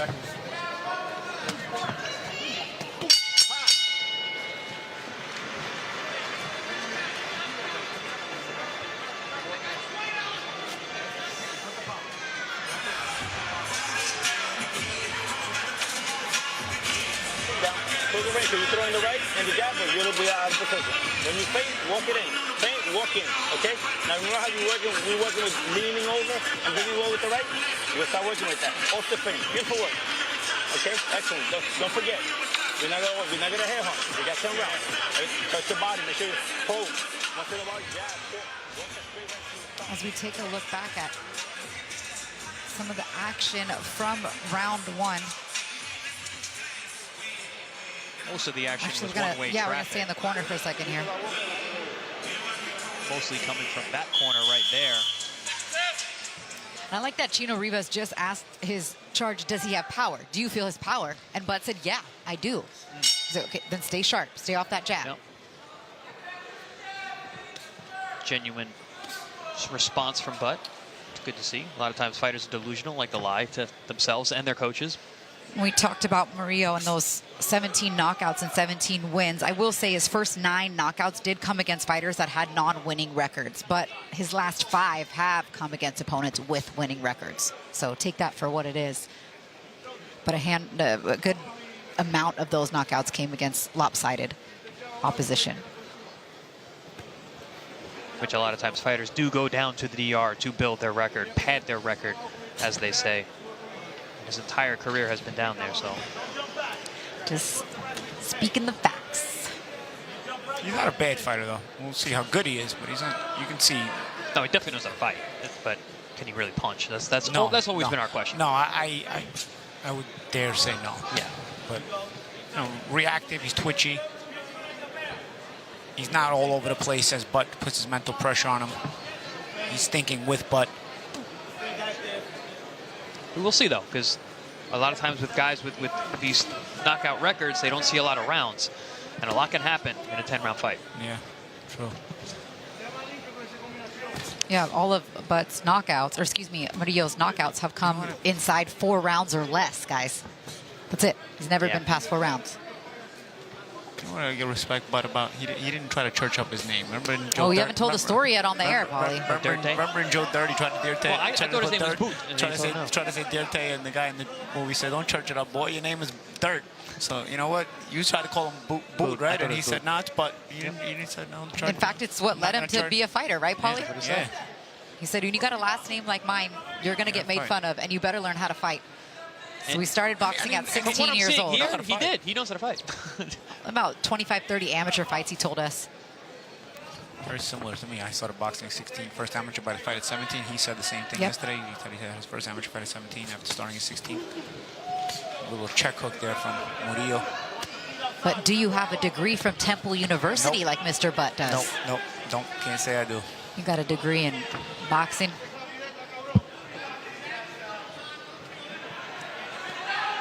The School of Hard Knocks. Yeah. Good position boxing here. Good. Nice fast hands here from Murillo. But he missed most of that. Yeah, but also good position, not panicking on the part of Butt too. And you know, that's from being in the gym with so many good fighters. Yes. That shows quality sparring. Exactly. Like you said, we talked about Jan Marcos, Vito Mielnicki in the past, Tevin Farmer, J-Rock Julian as well, right? Williams. Yep, exactly. That's some fantastic work. Better than the opposition that you face. That's where you're, honing your chops. Ended around, things changed though. Murillo started being the one pressing forward, and Butt was on the retreat a little bit. We'll see if that starts to change over. That was an impressive exchange. Murillo showed real quick hands, but Butt was really defensively sound in the corner. Good reactions and instincts.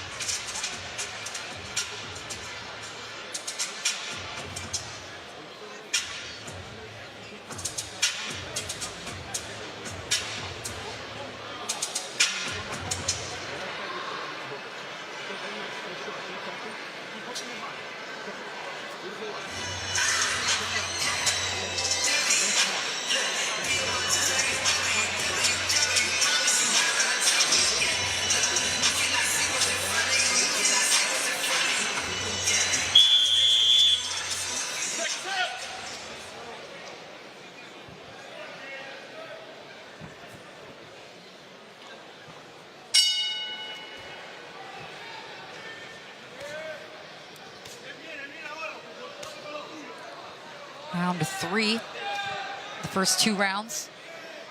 What are you giving those to? I would give it to Murillo. Just being busier. There has not been a lot of offense from Bud. He's been the one pressing forward too. And That's a bit Bud busy. Their hands have been busy in general. But I'd say end of the last round, you started seeing Murillo press forward more. But telling us when we talked to him, you know, he's like, I want to walk him down, I want to press him, but I am more of a pure boxer puncher.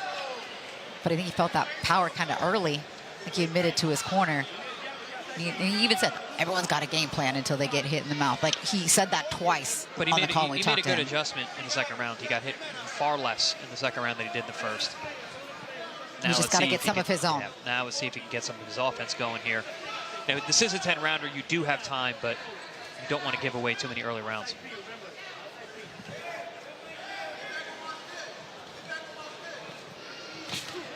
Like right when he leans in to get a shot down to the body, he gets countered by a right hand there from Murillo. Murillo's fast hands. There's no question. He's very quick. He's very twitchy. He's very reactive. Yeah, that's what I mean about it. He knows how to fight. He may not be the puncher that his record says, but he does know how to fight a bit. And he's certainly athletic.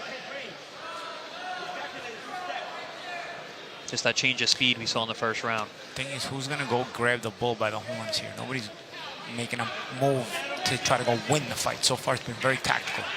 Did they not get the ProBox TV memo? Let the hands go, right, guys? I'll tell you what. Murillo has certainly switched roles here. He was being backed up and walked down earlier in the fight, but now, in the last round and this round, he's been pressing forward a little bit more. Well, there's not much coming back his way, so he doesn't have to be on his back foot. Yeah, and he's getting active. You know, unlike Butt. When Butt was coming forward, he wasn't very active. Now Butt's getting active. Smart to go to the body. And Butt's hands, you know, he knows how to move them. He knows how to use them. When he gets it active, he just has to be more active. You know what I'm noticing from Murillo? Not very precise. No. Those punches are not being thrown in places where they're dangerous. He's hitting them on the shoulder. He's hitting them on the back. He's athletic but raw. Right, raw.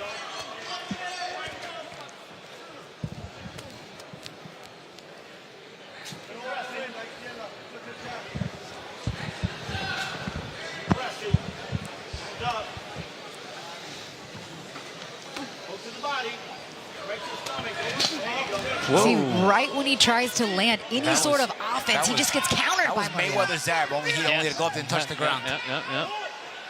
But actually looked at the ground to make sure he didn't touch it. But he reached for a cross to the body, and he got hit with a little check hook. And that's the third time that he's been able to do that.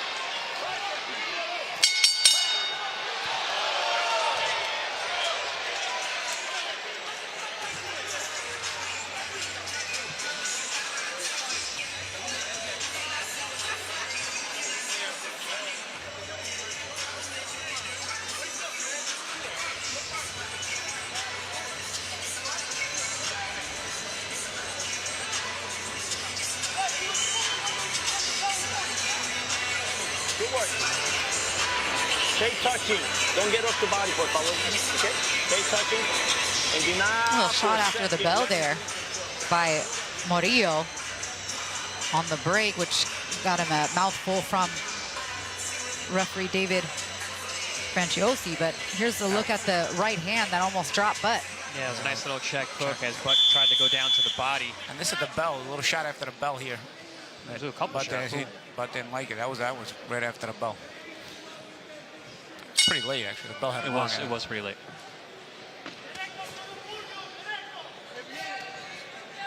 Now you wonder, is that frustration because he's not been able to land the big shot? But he is starting to get Butt into more defensive postures and defensive positions.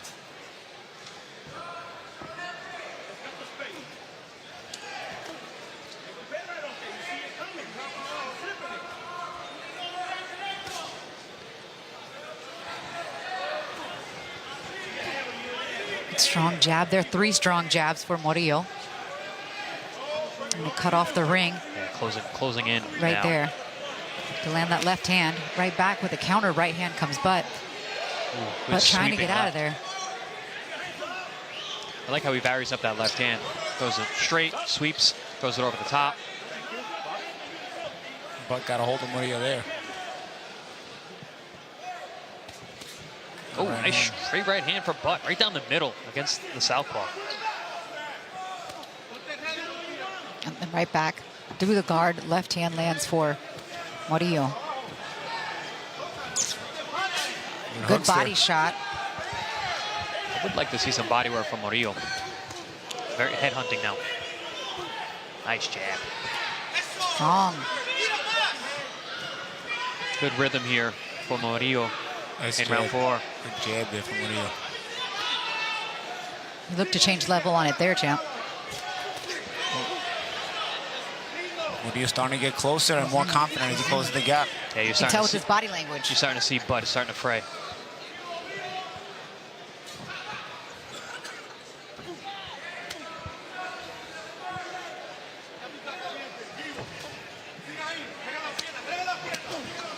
Yeah, different posture now from Murillo. Controlling the center, coming forward. More aggression, more attitude.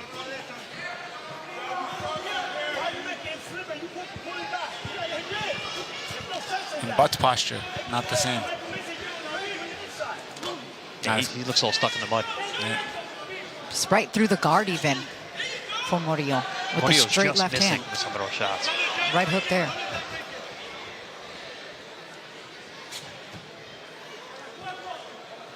Good output round from Murillo. I was worried that it was going to be a slow output for the rest of the fight. Maybe concerned about the rounds, but this has been a good round. Active round. And more punches getting through. Yes. Good right hand there from Butt. Gets countered up top, but then goes down to the body. Yeah, Butt's best work has been to the body. Right there again on cue with the right hand. Butt doesn't like head. That's it. Body shots.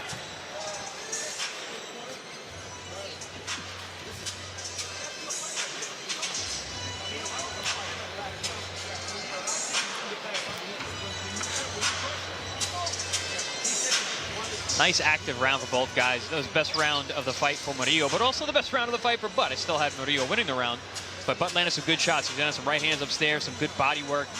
Murillo looked real sharp in the first half of that round. Really coming off the jab. He had a nice stiff jab.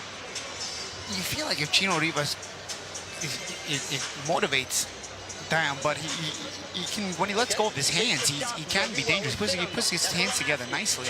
It's just he's waiting too much most of the time. Okay, he's got nice structure in the punches, good fundamentals. In the meantime, Monferrer in the other corner seems like he's got control of Murillo's emotions better after the early part of the fight where he wasn't active and he was backing up. Murillo has stepped on the gas a bit more here in the second half of the fight. Mark likes aggression from his guys, so we're seeing that more and more from Murillo. In the second half of the second half of the first half of the fight, because we're entering the second half soon.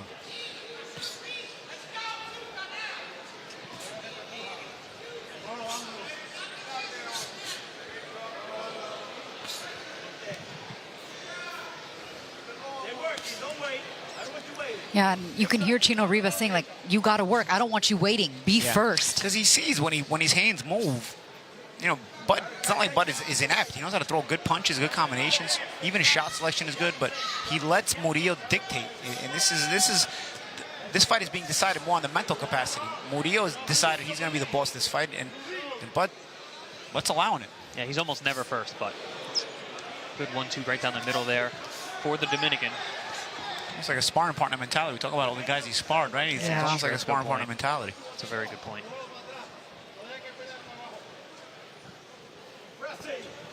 And he's so defensive, too. He always got his hands home.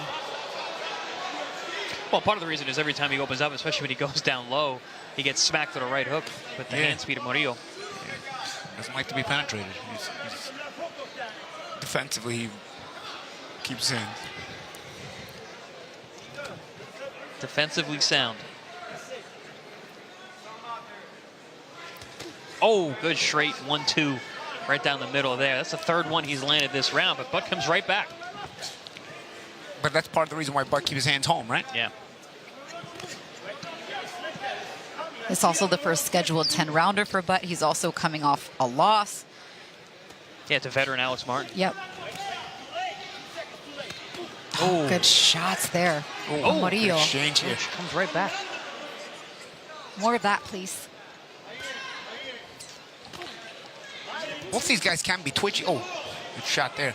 Both these guys can be twitchy. So when the fight opens up in little spots, it gets exciting. Then it just that's goes the problem. back It's to just that little lull. spots, and then the rest of it is like, okay, who wants to go first? Who wants to take it to the next level? Nice counter right hand from Butt lands there. Dion is not right back leading. to the body. It's always responsive. Very difficult to win rounds when you're always responding and you're getting hit more than you're landing.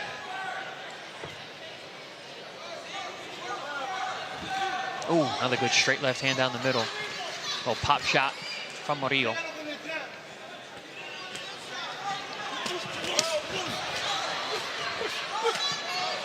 Trying to get through the guard there is Butt, but the harder shots have definitely been landed, even in that exchange by Murillo.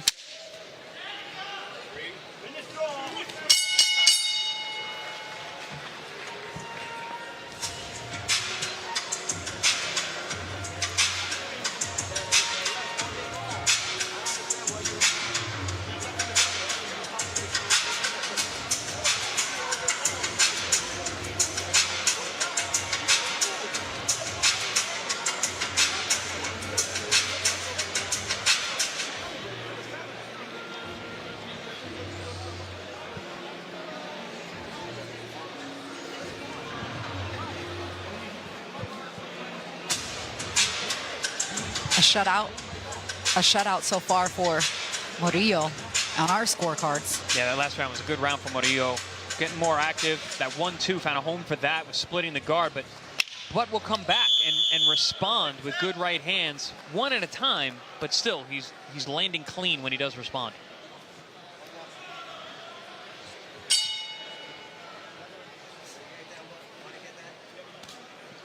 If he can find a way to turn this round, there's still plenty of time left.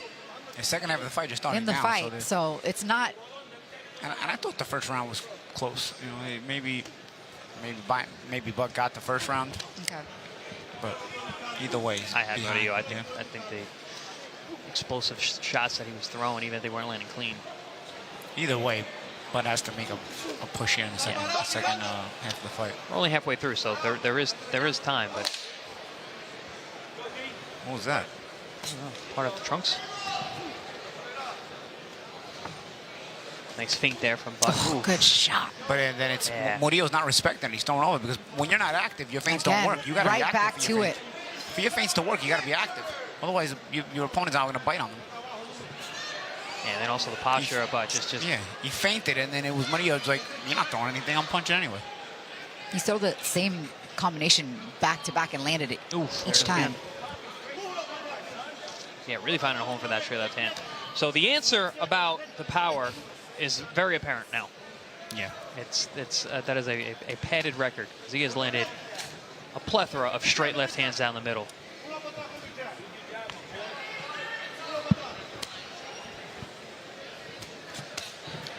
Shot there from Butt. Oh, shot there.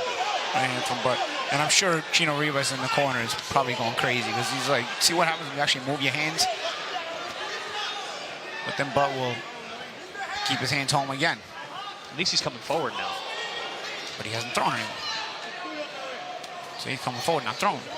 I'm telling you, man, it's a sparring partner mentality. Yeah, I agree with you. I think that's certainly part of it. Because he does have the skills. Ooh. Punch placement on that. Even right around the guard with that short right hand. He has a good right hook. Watch those headbutts. Yeah, we haven't seen a lot of right hands from Murillo tonight. Been very dominant with the straight left.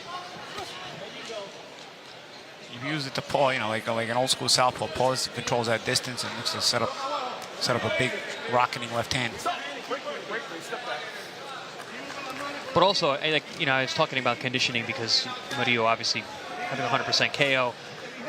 percentage has not gone a lot of rounds, but there's no pressure being put on him. There was mental pressure being put on early by Bud, Yeah, but he's true. he's completely given that up, and Murillo is really in control of the pace. Yep.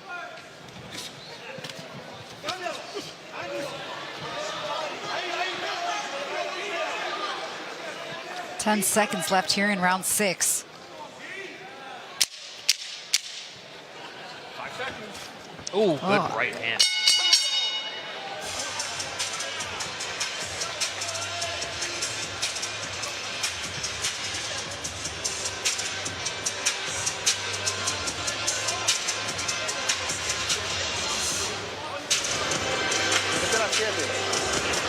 ¿Me está oyendo? Yo creo que sí me contesta.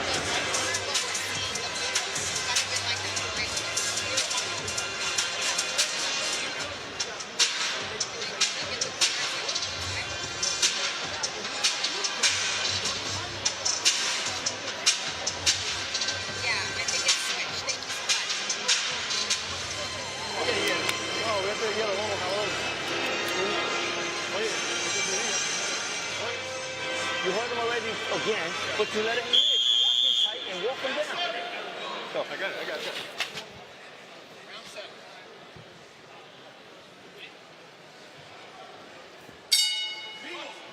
All right, round 7 now. They want more jabs from Butt in this round. Continue to keep working off the jab. There he changes it down the level to the body. But even just stay active, just pot out, just give yourself some sort of momentum. Yeah, he gives ground though. He starts out, he's got the right idea, but then he steps back and gives up everything that he worked for. Straight left hand down the middle to the body. A 6-punch combination. Again, Murillo is just not very precise with those shots. Lets those hands go. They're not. One will land and a couple will be off. Hit the elbow, hit the shoulder, hit the hip. Well, this is his first fight here in the States. All his other bouts have been in the Dominican Republic. So different kind of fighter that he's seeing right now, but nonetheless still winning the rounds despite the gap of accuracy in the punches and the placement. And this is a good experience for him, you know, getting the American experience. Bud is on a terrible opponent. Could be busier, but it's a solid entry fight. Also, the first time you go rounds, like the first time you go 10 rounds, you want to fight where you can control the pace. Yeah. So things don't fly off the handle. Yeah, this is the farthest that Murillo's ever been as a pro. He hadn't been past 4. And he's looking good. He's holding together. And it's against a guy who knows how to move his hands, knows the way around the ring a little bit. Just like I said, for me, Bud has too much of a sparring partner mentality. So he doesn't know how to go win the fight. Well, Murillo has that, you know, hungry, undefeated fighter mentality. Butt has shown a good chin. Like a John Travolta butt chin. Yeah.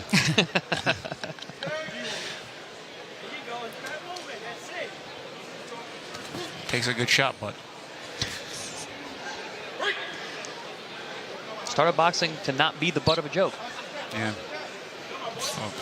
Ooh, good shot. Good body work there. Like a body shot. That looked like a good body that shot was a to good me. body shot. Bud tried to referee his own fight there. The ref wasn't having it. No, that looked clean to the body.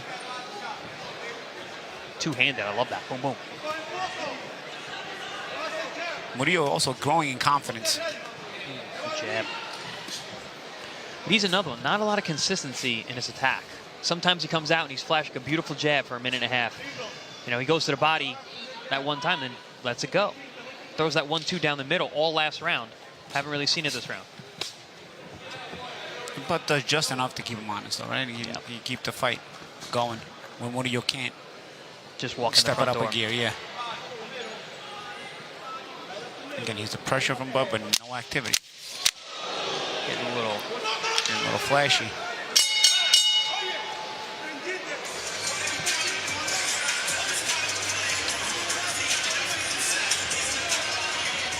Mark Ferret not happy with that. Giving Murillo the riot act as he came back to the corner.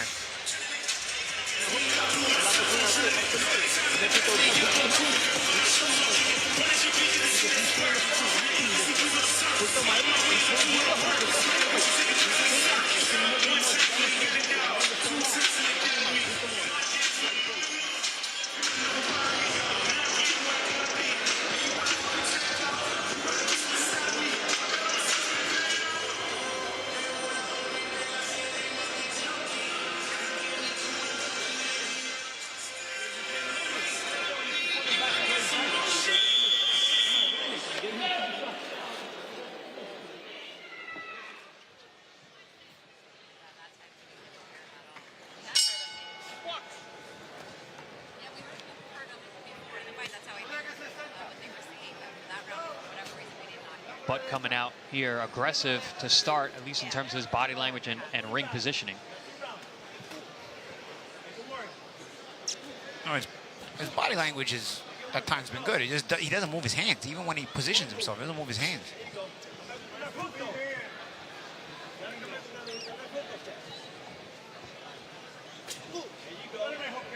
And whatever that earful was for Murillo, they didn't even let him sit on the stool in that round. They were not happy with.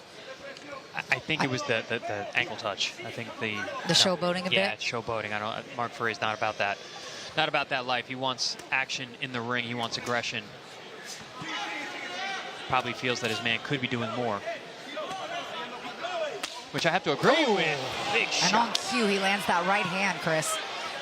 I just mentioned last round, didn't see a lot of right hooks from Murillo. That was a beauty.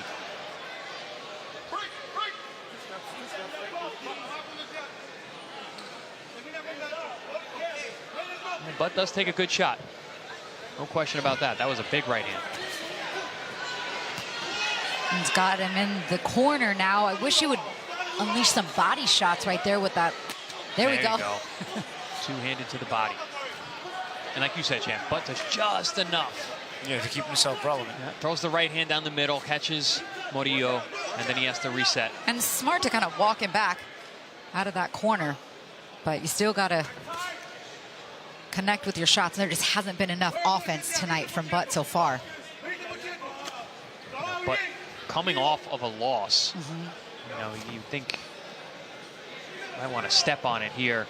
Make sure you're not going 2 in a row. Good body shot there with the right hand from Murillo. Ooh, nice shot there. Murillo, a little short upright uppercut on the inside, forced Butt to hold. You know what it was there? He threw something different. Mixed it up.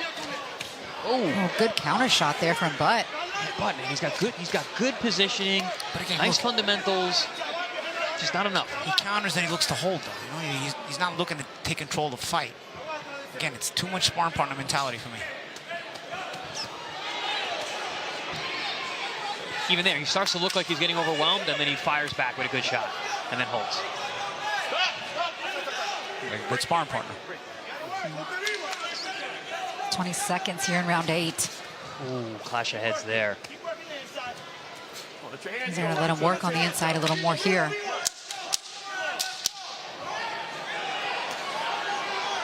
Butt just looking to hold here. Oh, rough, ugly stuff on the inside.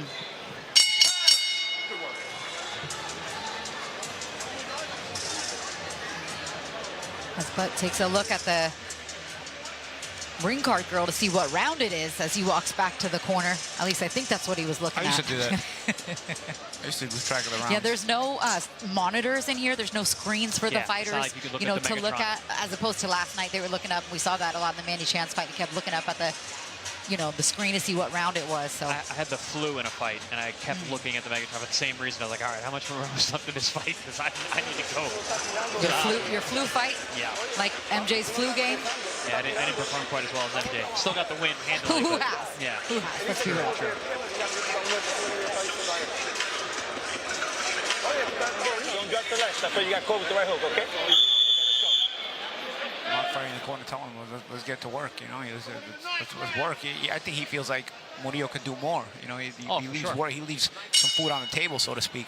I agree with him. You know, sometimes he's playing around or he's waiting in between opportunities. He does some good work, but then he just kind of cruises and coasts. And I think that's why Mark Furry gave him the riot act 2 rounds ago, because he was finding time to showboat, but you know, you still got, like you said, food on the table. Don't play with your food. Nice left hand to the body for Murillo as Butt misses with the right. Oh, good timing shot there. Good angle. That's the thing. You look at a guy like Murillo, and it can be frustrating. You see so many good things. Flashes, right? Yeah, flashes of brilliance, but just not putting it together for an entire round. And again, when you're in with competition, you know, from the DR and guys that are meant to come in and put up a little bit of fight, well, you don't have to fight the entire time and be focused. You hit them with them shots, they look for a place to lay down. Yeah, I just thought of something. When you were little, did you guys in Long Island? I know in Brooklyn we had. Remember the blue ball you threw against the wall? You played handball on the against the wall. Yep. Did you guys with that blue ball? Did you ever play butts up? Yes. Yes. All through grade school. Think Diane played butts up in Philadelphia? I'm sure you heard about it a lot. I'm sure.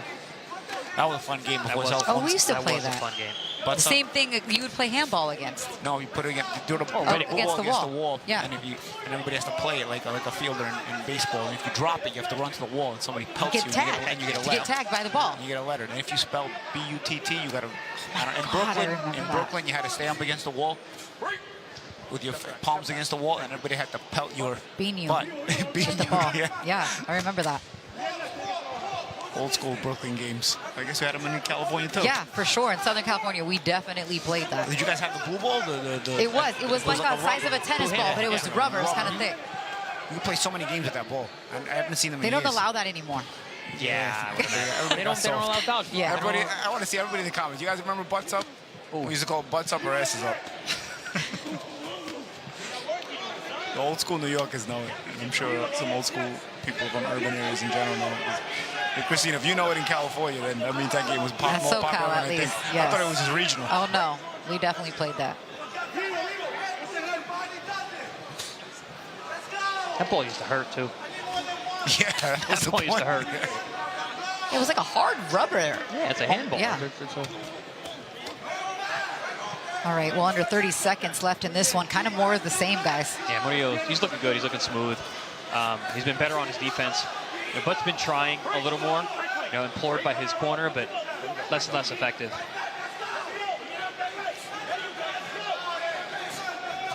Good movement here. Listen, one thing I'll say about Murillo, going rounds, he's obviously got some conditioning, showing some good skills here. Good experienced fighter.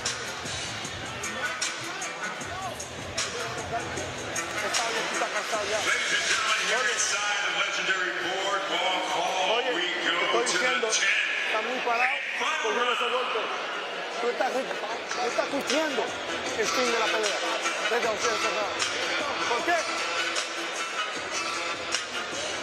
¿Por qué? Let's go. Nice and tight. He can outwork you. He's gonna run. They're gonna tell him, listen, you're up ahead of the fight, you just run. Okay. Lock him up. Make it into a phone booth. Right that motherfucker, you're gonna work. You understand that? You're gonna let go. Do not hold hands. I carry your ass out there. I don't give a fuck. I wanna see everything in the ring. You understand that? Love it. Love you more.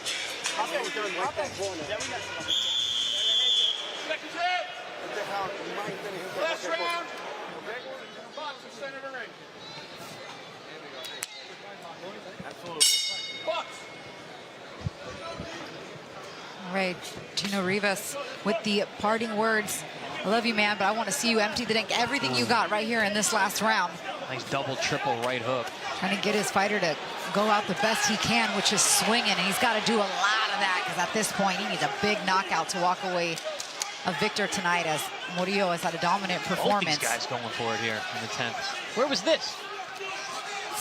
We've said it the whole time, though. Yeah. When Butt moves his hands, he actually throws nice combinations. He knows how to fight. He just Chino's just pulling him. Come forward, empty the tank. They're trying to get any and every last ounce out of their fighter. This is what I mentioned about, going 0-2. You don't want to give up another one. He's got to be careful not smother himself, though, as he looks for his...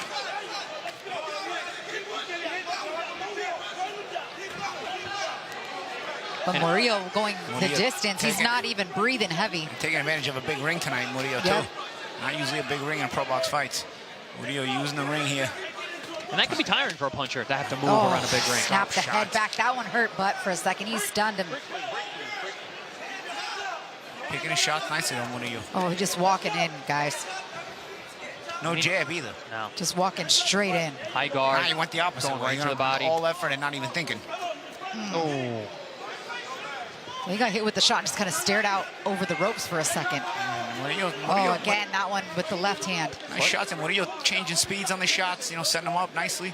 Changing levels there, creates a clinch. He's navigating this last round nicely on a desperate Butt. Against the desperate Butt. Against a desperate Butt. I want to say on. On, no.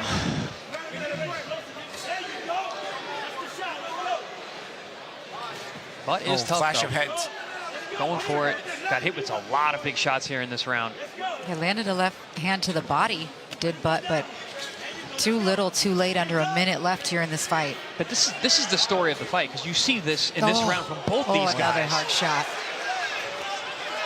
Good uppercut there from Murillo.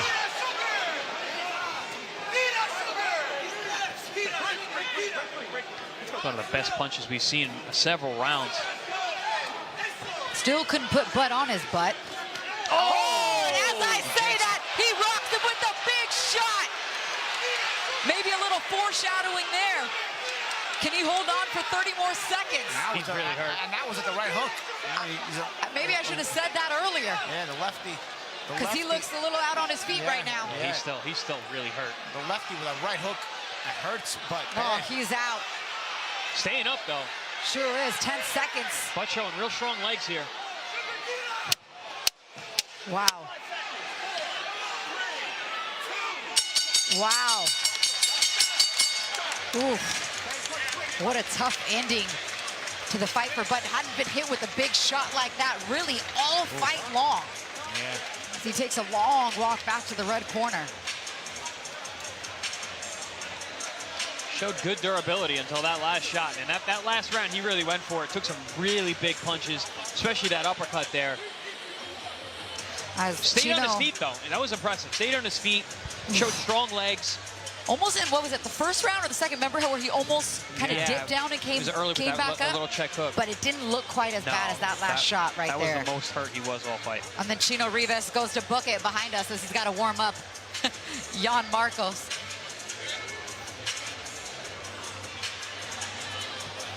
Yeah, seeing a lot of action here, from these guys. Murillo really pouring on the pressure, but doing good things here and there, but few and far between.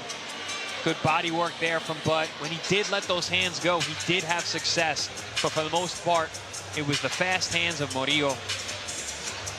The straight left hand down the middle was a great punch for him. And then that last round, Butt came out really going for it, getting implored by his team to go for it, but ate some big shots from Murillo there. Best punches of the fight were landed in that 10th round. Came to a boxing match, and in the 10th round, a fight broke out. Oh, man, huge right hook. Rocked Butt there, but showed real good toughness, staying on his feet. Did not go down, even though he was really hurt. And Murillo just couldn't put it together with the precise punches to finish him off.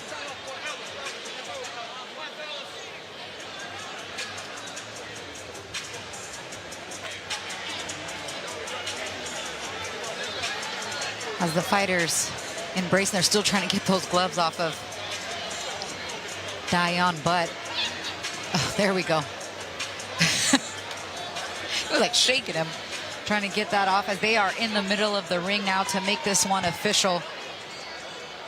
Although this is one of those fights where it was pretty clear who the victor is. Valiant effort from Butt, but Murillo in his U.S. debut, as you see Samson Lukowitz there standing behind him. He's got that Samson boxing patch on his trunks. Probably going to bring him or keep him back here in the States as we send it up to Lupe Contreras to make this one official. After going the distance of 10 rounds, judges Lundy and Taylor turned identical scores of 100 to 90. Después de completar las 10 vueltas, los jueces Lundy y Taylor entregan tarjetas idénticas de 100 a 90. Y el juez Hedgepeth anotó 99 a 91, and Judge Hedgepeth scores it 99 to 91. All in favor of the winner by way of unanimous decision, los tres a favor del vencedor por decisión unánime. From the DR, still undefeated as a pro, El Sugar, Adan Martinez Murillo. And Adan Murillo, your victor tonight. A complete shutout on two of the judges' scorecards, 99-91 on the other judges' scorecard. And he improves now as a pro to 18-0, but going the distance for the first time in his pro career. Yeah, good learning experience here coming to the States. First fight in the States, fighting a fighter with a good record who showed a good solid chin. Definitely some things to work on. He's got to go back and see that. Mark Ferre looked a little frustrated at times during the fight, looked frustrated after the fight. So I'm sure going back to the drawing board and working on the craft. But I think he showed some good things. He showed good conditioning. He showed how to maneuver a long fight. Rounds 9 and 10, I thought he boxed very, very well. Almost got the stoppage, or at least a knockdown in that last round. But I don't know, good. I think it was a good performance for Murillo, but definitely things to work on.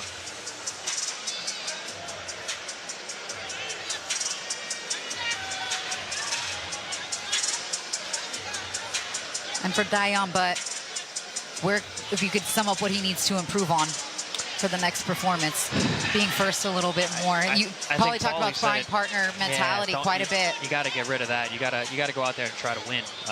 You know, and just be more. Listen, there were flashes of him where he did really good things. He landed some really good shots, but it has to be more consistent. Didn't see the consistency tonight. All right, we still have our co-main and main event to come tonight on ProBox TV. Coming up next, Jan Marcos taking on Dwight Flemings Jr. in a 10-round super welterweight contest in a battle of two undefeated fighters with solid skills and knockout power. That's coming up on the other side of the break.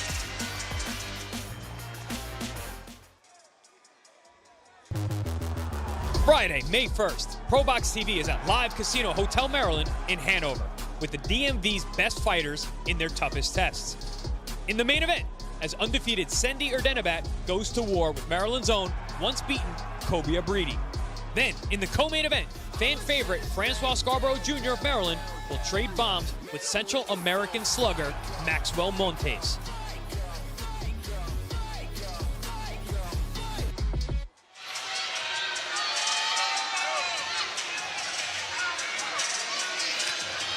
And we're back, getting ready to set the stage for our co-main event tonight. A couple of regional belts on the line, the WBA Intercontinental and the USBA Super Welterweight titles for these two undefeated fighters, Dwight Flemings Jr. from nearby Paterson, New Jersey.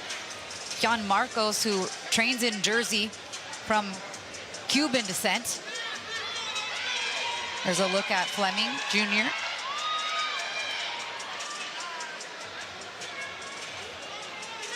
And there is Jan Marcos. Jan Marcos, 14-0 with 10 knockouts. Andy Cruz in the corner of Jan Marcos. Sporting their hairdo. Yeah.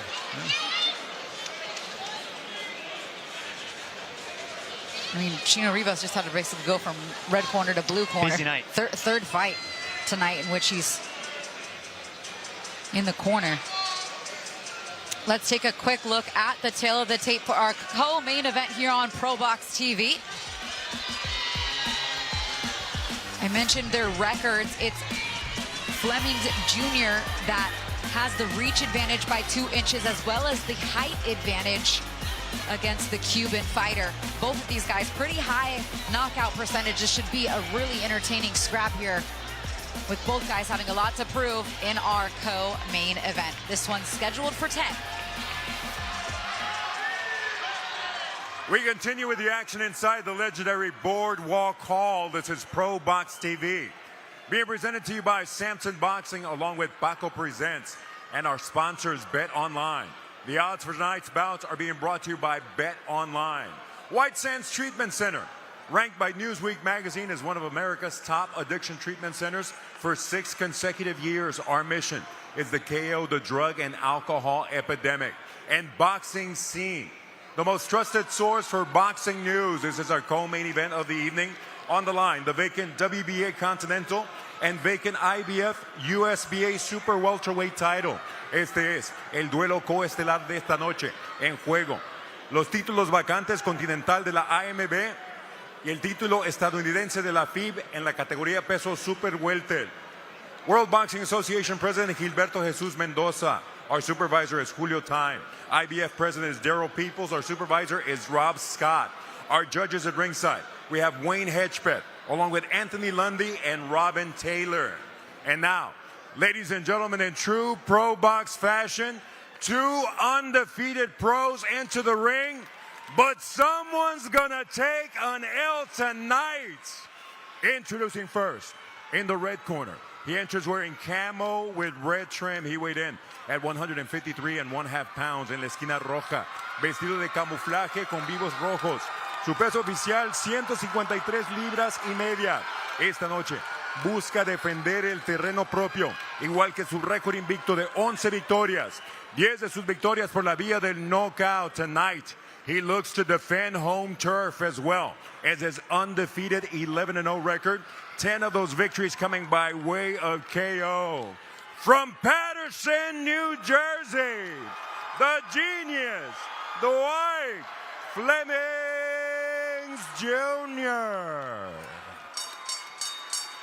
En la esquina azul, vestido de rojo con vivos blancos in the blue corner. Wearing red with white trim, his official weight, 154.5 pounds, su peso oficial, 154 libras y media. Tonight, this disciple of the Cuban School of Boxing puts it all on the line, including his undefeated 14-0 record. 10 of those victories coming by way of KO esta noche. Este discípulo de la Escuela Cubana del Boxeo lo pone todo en juego, incluyendo su récord invicto de 14 victorias. 10 de sus victorias por la vía del knockout.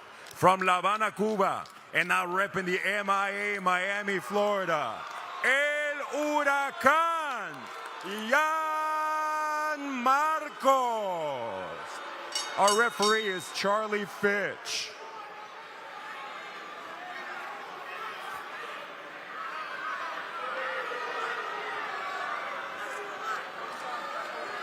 Okay. Good evening, Dwight. Good evening, Jan. Gentlemen, you both know the rules. Obey my commands and protect yourself at all times. Touch gloves now. Come on, fighting at the bell.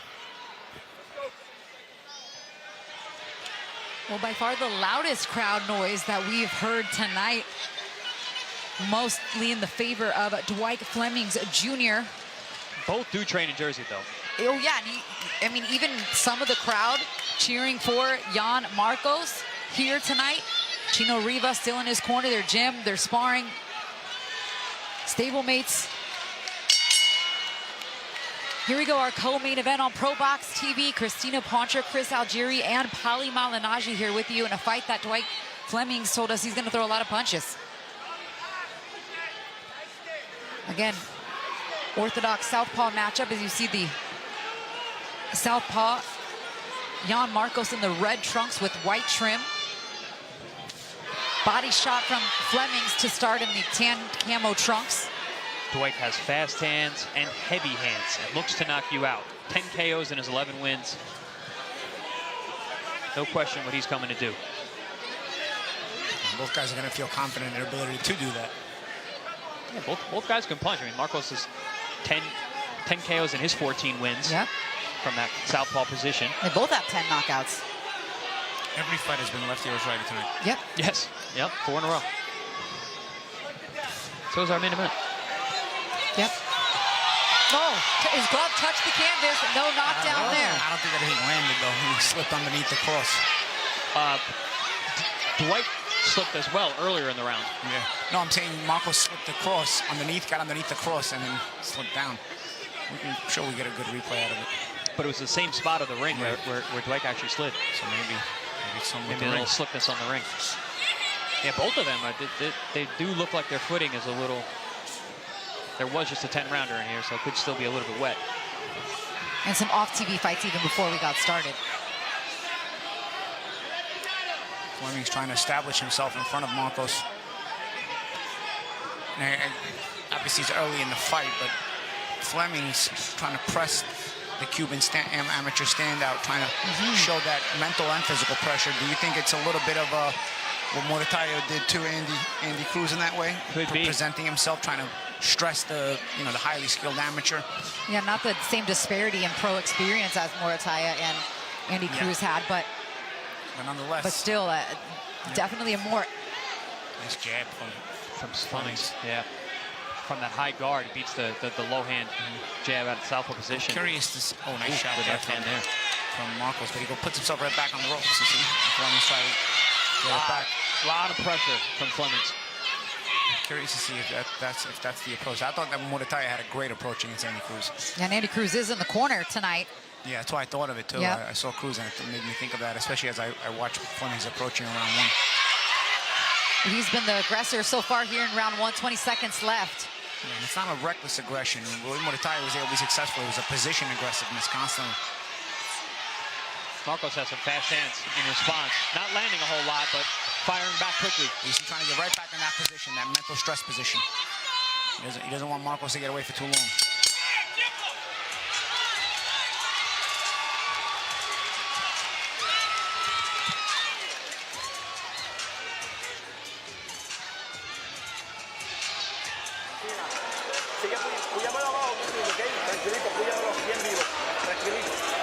Cuando usted está poniendo presión, la derecha está muy abierta. Bótasela, una cita por encima. Primero cerquita. Pega, get close, get to his body, take your time, baby. You're doing fine. All right? Don't waste punches. Don't waste punches on the ropes.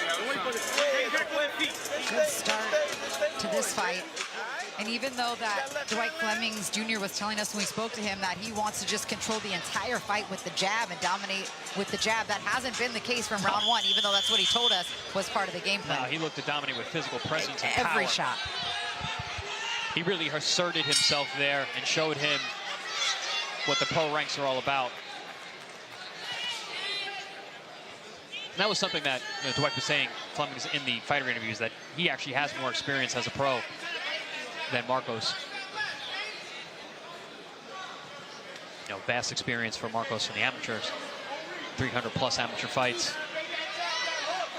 Highly touted.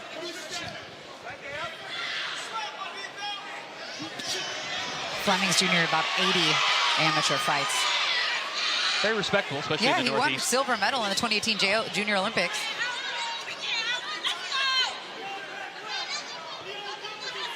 Little feint there from Flemings Jr. And also keep in mind, Flemings is only 22 years old. That's it.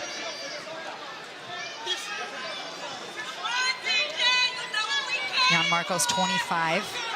Both have had about the same amount of pro experience in terms of the years they've been pro. As Jan looks to be the counter puncher. Yeah, both these guys getting their feet tangled up quite a bit, stepping on each other's toes. Orthodox southpaw. Yeah, you want to get that outside foot position, kind of work your way inside, and they've actually stepped on each other's feet quite a bunch. Right now, as we're saying it, you can't see the full feet in that shot, but we can see it here a ton. A lot of push-pull, trying to make the opponent come out of their shell a little bit. Stepped on his foot again there.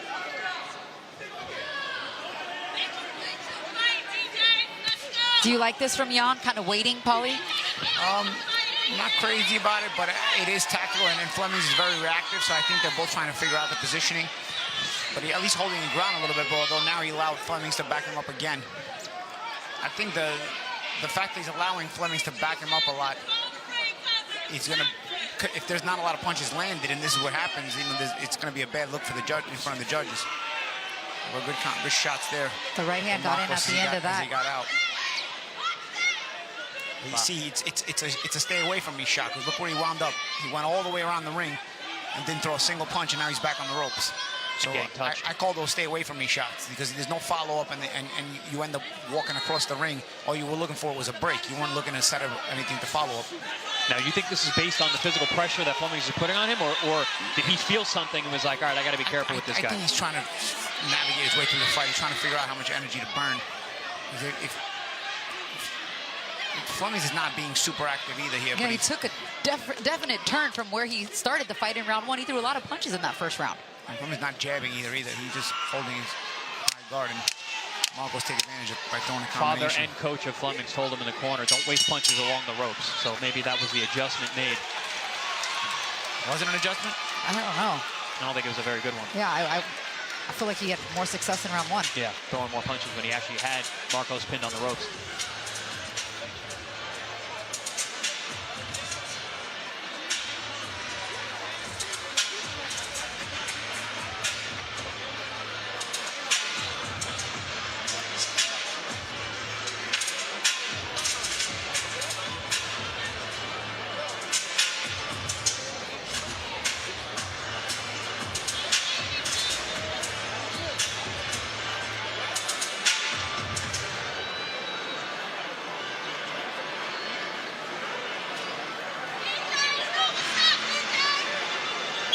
Right, 2 very different rounds as the referees holding him here for a second as we pick up on round 3. Well, let's see what this is going to look like. Not a whole lot of offense from either man in round 2. all. A lot of posturing, a lot of body positioning.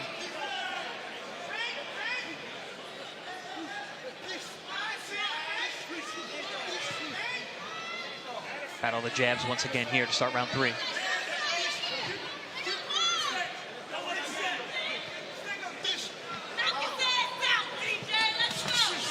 Double jab, left hand from the southpaw Marcos. Good jab as well. And Marcos trying to come over the top with some punches.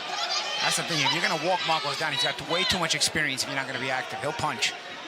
I thought Flemings' approach in round 1 was better when he was active. Yeah. Maybe there has to be a balance. Maybe you don't want to waste punches and be too active. But at the same time, it was forcing Marcos to keep his hands home. I don't think he was that wasteful, though. I didn't think he was either. I thought he was banging the elbows and the body. And the problem, and then the problem when you walk forward and don't punch is you wind up becoming like early Dion Butt in the last fight, where you're just a sparring partner. But also, you don't want a guy like Marcos to find his rhythm. Yeah. Which he seems like he has here. He's thrown that double jab left hand a few times. He's reactive now. He's reacting. Does have very fast hands, Marcos. Getting into a rhythm too with his head movement. And some of the biggest traps that I've seen in the sport as well. Like his upper body, strong. Oh yeah, to be yeah. that In terms quick, of physically, yeah. You got to sprinter body. Like He's very explosive. His traps, Yeah, not like setting traps. yeah. Yes. Gotcha. Trapezius. You know the. Yeah. I just muscle. misunderstood what you were saying. He's setting the biggest traps in all of them. Yeah, Flemings needs to get busy here. Just not letting those hands go, keeping his guns in the holster.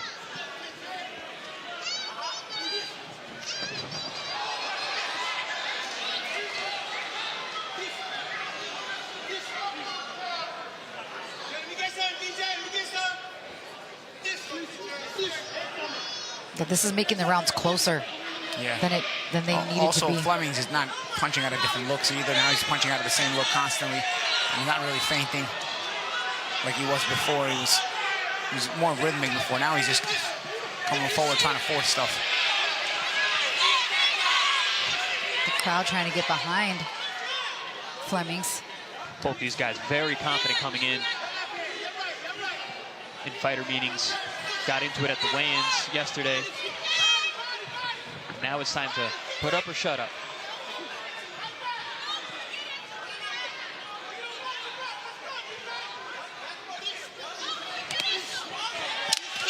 Body work there from Flemings Jr. That's smart.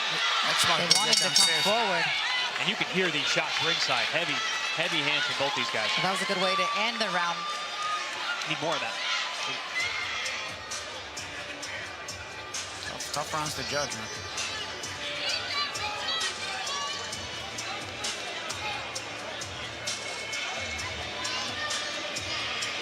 I don't want you doing not enough, okay?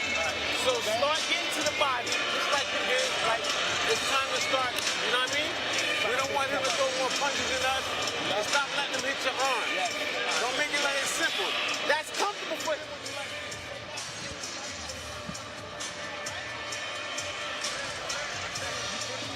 Now he's telling him in the corner of Flemings, okay, I don't want you not doing enough either. Yeah, got to split the baby on this one. Not too big of an adjustment. And want some more work to the body. There was some good body work at the end of the round attempted by Flemings. I think that was good when you do got, because Marcos will put himself on the ropes.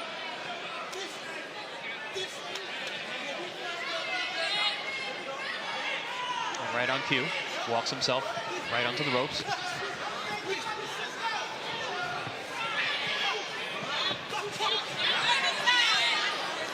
And that's one thing we've seen. Judges do not like that, putting themselves in the ropes, but you got to take advantage of that real estate.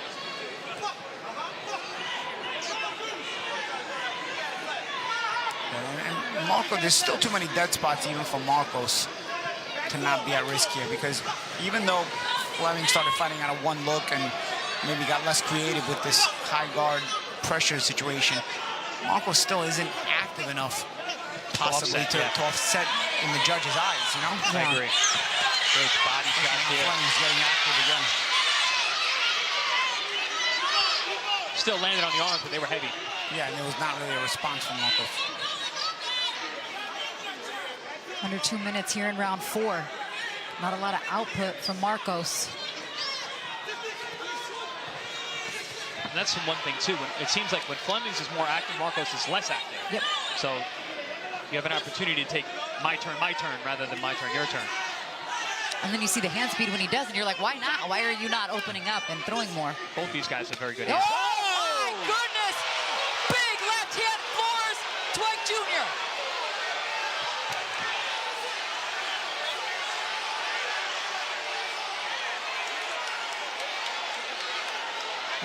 Right as we say, why don't you open up and throw more? He lands the biggest shot of the fight. That was the thing. We hope off the ropes. You see him that he put himself there, looking for that opening, setting the trap.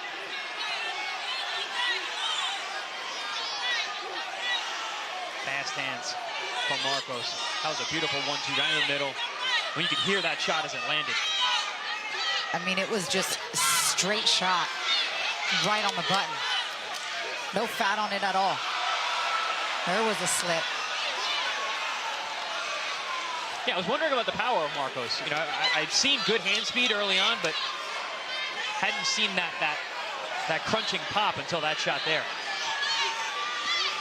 Marcos now confident. I think Flemings still feeling that shot. And Flemings a little bit more lax. He's trying to get his legs back. He's not as reactive as he was. And he's more so in defensive posture now. Before he was in an aggressive posture. And that's something that people don't realize. Sometimes when you get rocked, your body just is not responding the same way. So you can't be as reactive, can't be as twitchy. Your nervous until system you fully disrupted recover. too. Right, It's not even hurt, but you're thinking about it. You're telling it to move a certain way, but... A big round for Jan Marcos there, getting the knockdown in round 4.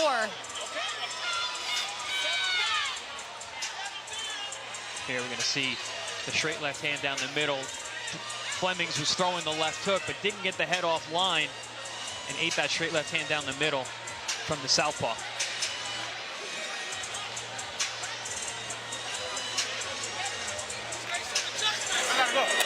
All right? Smart. All right? All right, it's okay. It's a little adversity. We're going to overcome it, okay? We got to make that up.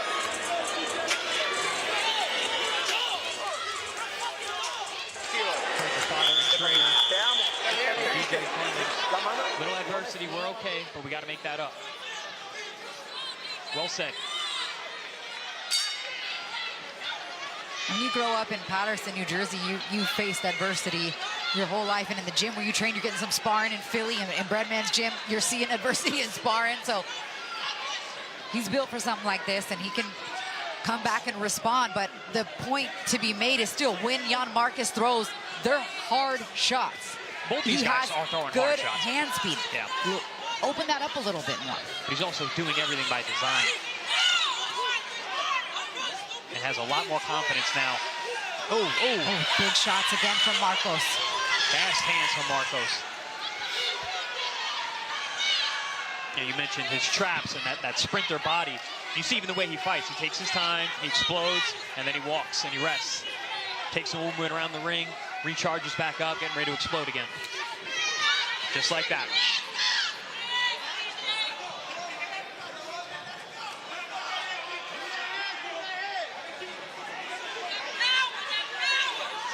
In a good rhythm here, Marcos.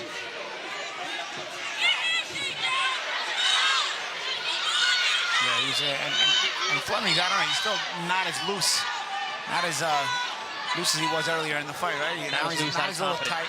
And now if he had gotten tight to not waste punches before, now it being knocked down may make him a little more tight, although he goes for the body shot there. Is he thinking, or is he just coming forward here, guys? You know, is he just trying to apply mental pressure and not set anything up? Because, again, Marcos is tricky. You got to kind of set him up. You can't just chase him, because now Marcos has the confidence. Yeah, Fleming gave up on the jab. They were having jab contests in the beginning of every round. we're not seeing that anymore. Flemings coming forward. There's a jab, but and for the most part, that's just what he looking for wanted power. to do. That's exactly what he said he wanted to do, and it just has not been able to execute that element of his game plan. And also look at Marcos' rhythm now. He's more confident. Changing posturing, everything. Direction. Nice lateral. He's in that dancing rhythm. That's the thing with a guy like him. It took him a few rounds to find his rhythm, but once he does, really hard to disrupt when he gets on that flow. Now Flemmings has to be careful here. This is where Marcos dropped him last time. And you see him setting up that left hand. He's heavy on that back foot. Oh, good right hand in the corner there from Flemings Jr. And it got him hurt, and that is a knockdown for sure. That's what Flemings needed. Fleming needs to be careful too here. The equalizer from Flemings Jr. in round 5. Crowd going nuts here. Big shots from Flemings along the road. Marcos is hurt. 15 seconds to work here for Flemings Jr. right in front of us. Right hand from Marcos. Marcos still hurt. Yeah, his leg's still unsteady. Should Flemings go to the body? He doesn't have time. Good body shot there. Whoa! The crowd even going at it. Here we go. Oh my God.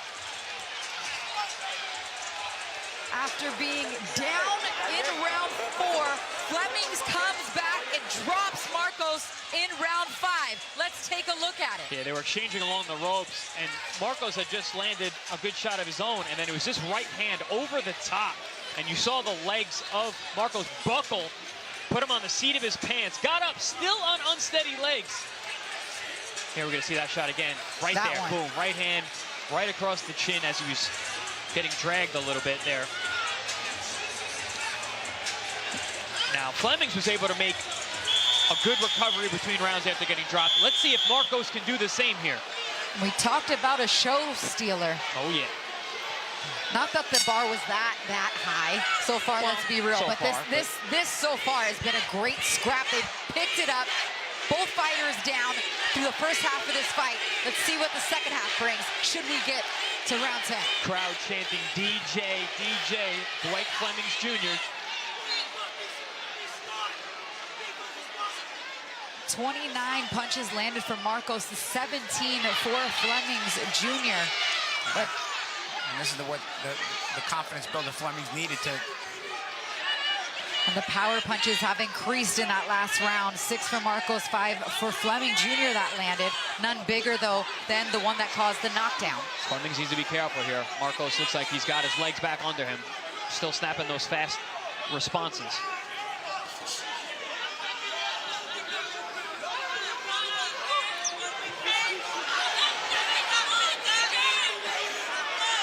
And if you think about it, that knockdown came off of Flemings being physical and aggressive. Yeah. Getting him stopped in the corner. Physical, aggressive, and moving his hands, though. A little slip there. He's got to be careful, though. He is getting hit with that right hook from Marcos. He does have a right hand as well. Some southpaws, especially Cubans, they only look for that straight left. But Marcos obviously has a right hook as well. Well, and good on Flemings to listen to his corner. You know, say we little bit of adversity, we got to go get that back. And got it back. Right on cue, he did get it back. And some. Oh, chopping right hand there from Marcos. He's got to be careful with that. He's got very good timing on that. Just A slicing good body right hook. shot landed also at the same time by Flemings there. I think the work to the body is a good idea for Flemings, because Marcos will put himself in bad positions here. Just got to be careful of the counter. And his father, Dwight Flemings, telling him that too. We want you to go to the body. Yeah, I don't think Marcos liked that body shot that Flemings had landed. And not that anybody likes body shots, but I think he felt it a little bit. He tried to get back at it with the right hand there. His body shots are few and farther between there. There he shot the straight right to the body, did Flemings Jr. I don't think there's any question about the power of these two. Both these guys can crack. They both felt it. And they both know it too.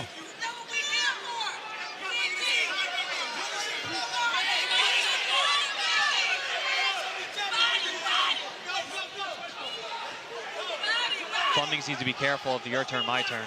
Yeah, and then when you're in that kind of guard, it becomes your turn, my turn. Yeah. It's hard to punch off because you're so tight. Especially when you got a guy with fast hands who will make your hands stay home by just touching the gloves. Whoa. Good right hand there. Nice full counter there. And that was not your turn, my turn. Why? Because his hands were looser. You didn't have him in that high guard. Marcos looks like he's under a lot of pressure here.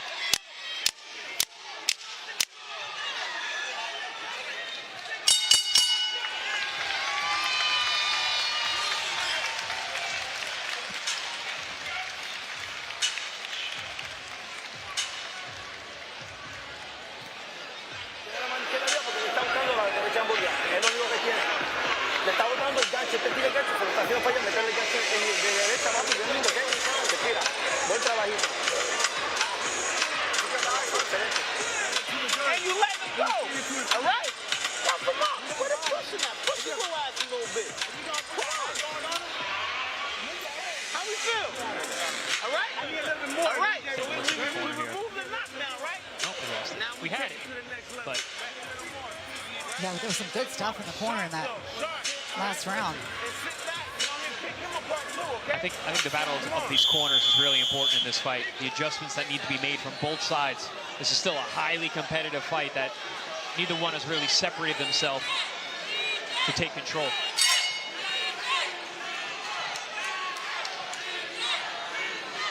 The crowd would not agree with me. they are full on for Dwight DJ Flemings. There's a Cuban contingent on this right side. We just happen to be closer to the left, who got pretty hyped when they saw Jan Marcos drop Dwight Flemings in round 4.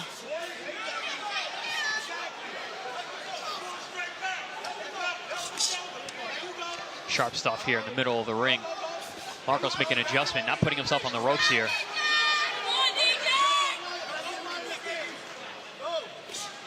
Strong jab there from Marcos. Why not Fleming's jab here? Both men quick, both men can punch. I think that Marcos a little quicker with the hands, but I think Fleming's punches a little harder. They both exchange shots to the body. 2 minutes left here in round 7. Is that because Fleming's a little tighter, maybe? That way Marcos a little bit quicker? Maybe just the build, you know, that kind of sprinter body type. He's got that explosiveness. Good jab work here from Marcos in the center of the ring. I like the adjustment by Team Marcos here to stay in the center of the ring and not put yourself on the ropes. Yeah, that was important. Establish your footing here on the center ring. Although he's starting to creep back. Nice combination there to get a ball. Yeah, I like the way he carved the punches out right there. This version of Marcos, very difficult to deal with. Yeah, sometimes, you know, to get off the ropes, you can use punches to sort of change the positioning. They disguise what you're truly trying to do, which is change the positioning in the ring. And back to the ropes again is Marcos. Right back up against the ropes. Down to the body, a hip shot there from Flemmings Jr. Flemings getting active when Marcos' legs touch the ropes. So is it a matter of, for Marcos, if he keeps the fight at center ring, he wins the fight? Looks like it. The hand speed and foot maneuverability seems to be the difference when they're in center ring.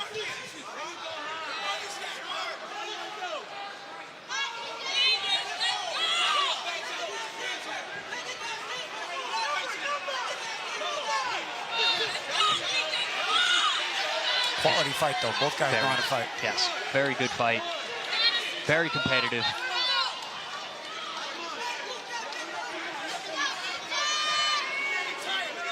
Called it high-speed chess, right? And both guys thinking their way through, trying to use all those subtleties. Nice combination by Marcos. Flemings as they cut off the ring, following a bit too much here. Yeah, Flemings wanted to get that back, but Marcos is not just going to give it to you.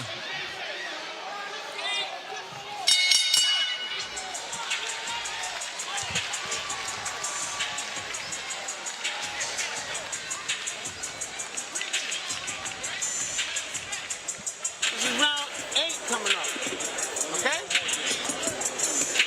This is 8 coming up. You hear me? What you mean? You're fine.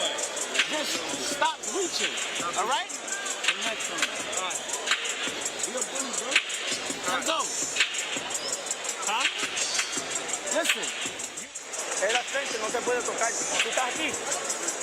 El movimiento tuyo, porque sabe que tú eres muy rápido que él, lo está pisando y le está eliminando la ofensiva.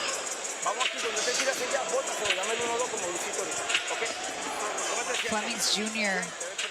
dad telling him, you're waiting too much. We're all right, we're good, but you're waiting. I have to agree. I think he needs to get more active. When he does, and lets his hands go, good things happen.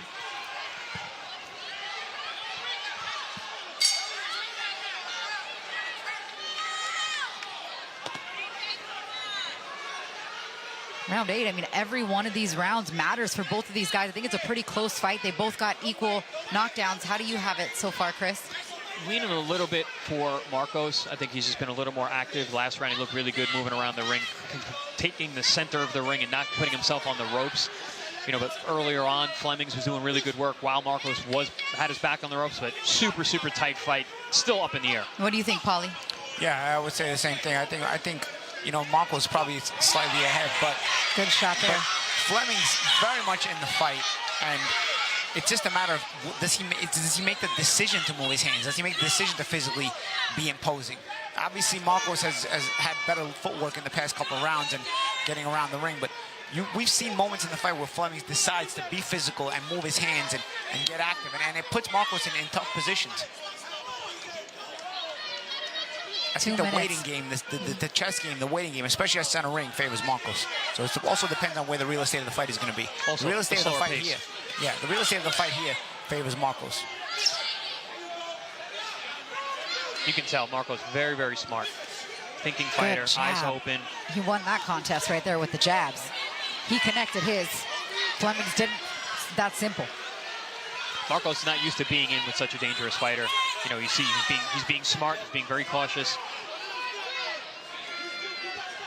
Economical. Very. I mean, efficient is probably even a better word. That too. Very efficient.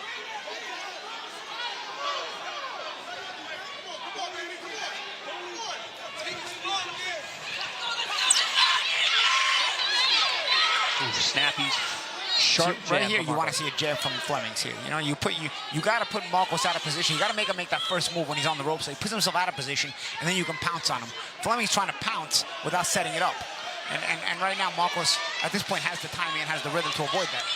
Ooh, good jab. So you got to throw that bait shot out there, even if it's a jab, even a half jab, a shoulder, or on a jab on the other. Now we put it out there. Combination by Flemings. Just little flashes, not enough. Yeah, but even when Marcos covers up, those punches look heavy from Flemings. Good right hand there, over the top. 30 seconds here in round 8.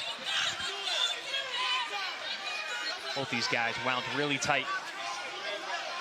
A lot on the line. Good feint there from Flemings, but didn't do anything off of it. Oh, good shot there from Flemings as he follow up. With the right hand. I thought we would see more punches from Fleming coming into this fight. And then when he does, he lands some good shots. But he's got to be more active. He's got to let his hands go more. Good close to the round for him, though. 100%. When he is active, he has success.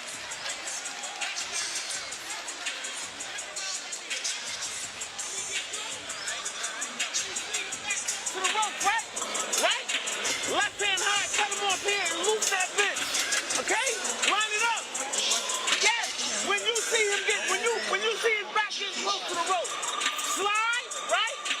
And then loop it right hand, the overhand. Okay? But that's the shit we need. You gotta be first and last. No reason. Okay? You're back for too long. Let's go. Eso es lo que le está gustando. Okay? Bien caliente.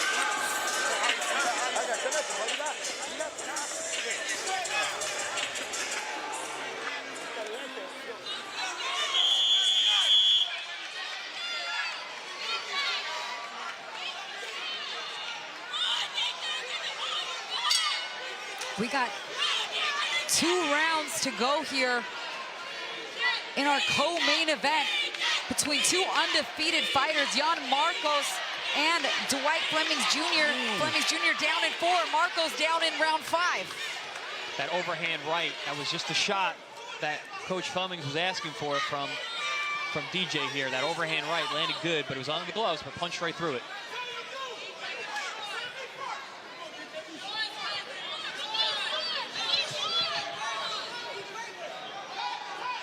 Nice move there from Marcos to get himself back to the center of the ring. Put that little hook on the glove just to slide out to get himself off the ropes. Great adjustment by Marcos. I'm sure his corner was telling him that. Right, Good overhand right. Scores there for Flemings Jr., but he let him out. A left hand to the body would have did him some good work there. But instead, now it's Marcos going on the offensive. Yeah, it's just one at a time from Flemings.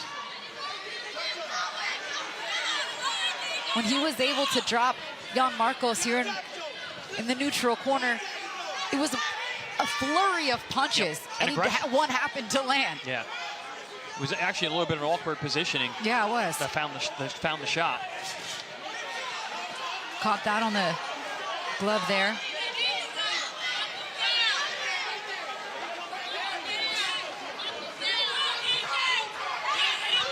Flemings having a good round. But here, just keep working with that jab, just like that. There it is again, that attempted overhand. Marcos rolled with it. Marcos not responding enough to dissuade the pressure of Flemings. Yeah, he's letting DJ work this round. He's giving this round away, really. Yeah. Good jab there, and change of direction. Nice one, 2 in a row there for Marcos. Nice movement. And not a body shot here with the left hand from Flemings Jr. He can't. Oh, there we go. There we go. No, maybe not. That was some good work there from Flemings Jr. as Jan Marcos gets out of trouble, looks to deliver a right hand, just misses there. Yeah, it looked like Marcos got hurt there for a moment, but I think he just really sat on the rope. Still not an active Marcos round. No, this has been a good Fleming round. Fleming hasn't landed a lot, but it's been because Marcos has basically fought to survive it. Doing the bare minimum offensively. Strong jab there from Marcos. A good jab. If his jab would have been more active, he might have won it just with the jab. But unfortunately, for Marcos, it's not been an active jab this round. Yeah, but the ones he did throw landed very clean. Yeah. Sure did. All 3 of them. Yeah. One more for good measure.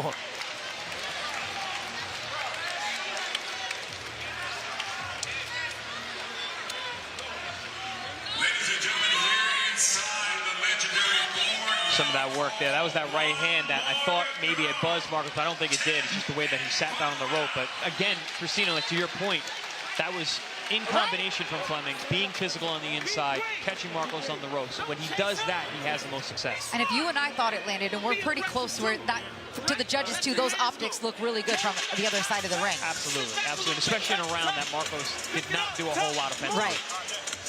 I mean, we could see on the replay, that didn't land as flush as we thought. They don't have that. They've already turned in their card for the round.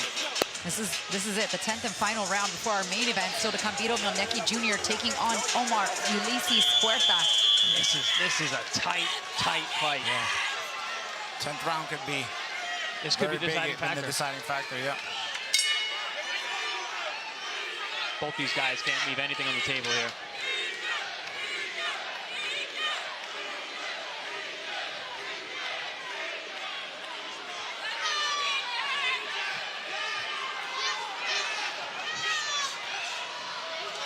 Smartly off the ropes, back to the center for Marcos. Great quadruple jab there from Marcos to initiate the contact here in round 10, excuse me. Yeah, Marcos coming out. It's like he took last round off to come out sharp here to close the show in the 10th.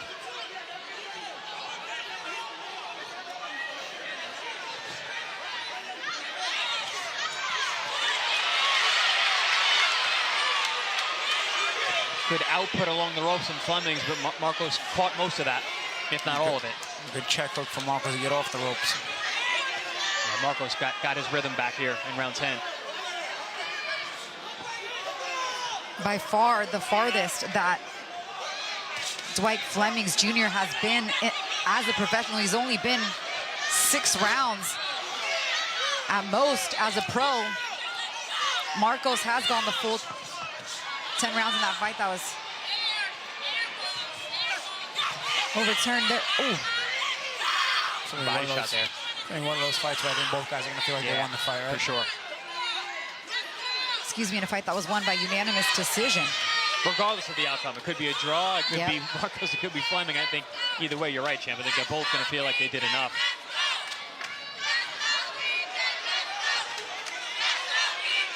Regardless, this has been a razor-thin contest. These guys trading knockdowns. How big would a knockdown be in round 10? It would be huge. I think that would probably solidify it for either man. It's just been that kind of fight. A minute left to get it done as Jan takes a look at his corner real quick. I don't know, DJ, if Marcos is having too much fun for his own good, because sticking out his tongue with it, I don't know if he realizes the severity of the moment. It's a very close fight. Yeah, good point. And he's kind of just cruising around like he won 9 rounds and he just got to finish the 10th. And it's not really the but case. Also, Flemming letting him. It's been 30 seconds. He hasn't thrown a punch, guys. Yeah. He's just following him around. Flemming's not as good of an athlete as Marcos. And so Flemming wants to plant his feet before throwing. He doesn't really do a good job of getting his hands off his hands. He got that right hand in there. 20 seconds left to work. Yeah, but when he does let those hands go, he has great success. Just too many gaps. Right here in the same corner he had success with earlier on the night.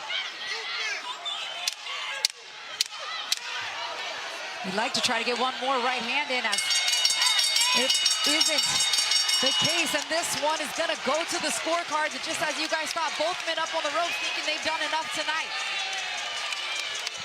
This is going to be interesting scorecards. This is going to be nervous moments. Yeah. And a fight at times didn't look like it was going to go the distance.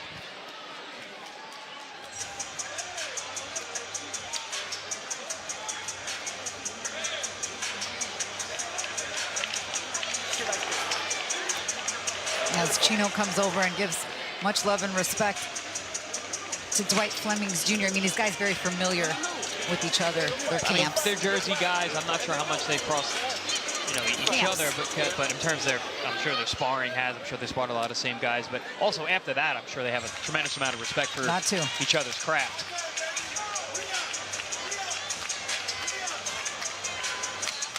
All right, well, the judges tally up the scorecard. We'll run it back for you on the highlights. I mean, sharp work from both these guys. There was the flash knockdown scored by Marcos there in round number 4. Big, heavy shot there. We heard the crack of that punch from ringside. But then Flemings came back here with a right hand that wobbled Marcos in the very next round, getting that point back in the 5th. Aggression along the ropes was the story for Flemings in this fight. Here we see him digging with both hands, high and low. But Marcos with the beautiful boxing, in and out, using that jab, finding his rhythm. And at the final bout, both men believing they won, jumped on the ropes. As we take a look at the final punch stats, and not very efficient either fighter with the jab. Really close in the percentage of, and power punches exactly the same landed. A few more punches landed for Jan Marcos, and the advantage in body shots as well. But still, I mean, a very close fight. Close on the numbers, close on our optics, even equalizer knockdowns. I think if you're going to score the fight for Marcos, it's going to be based on his jabs and his movement. And if you're going to score the fight on Flemings, it's going to be on the physical aggression and coming forward. But very, very close.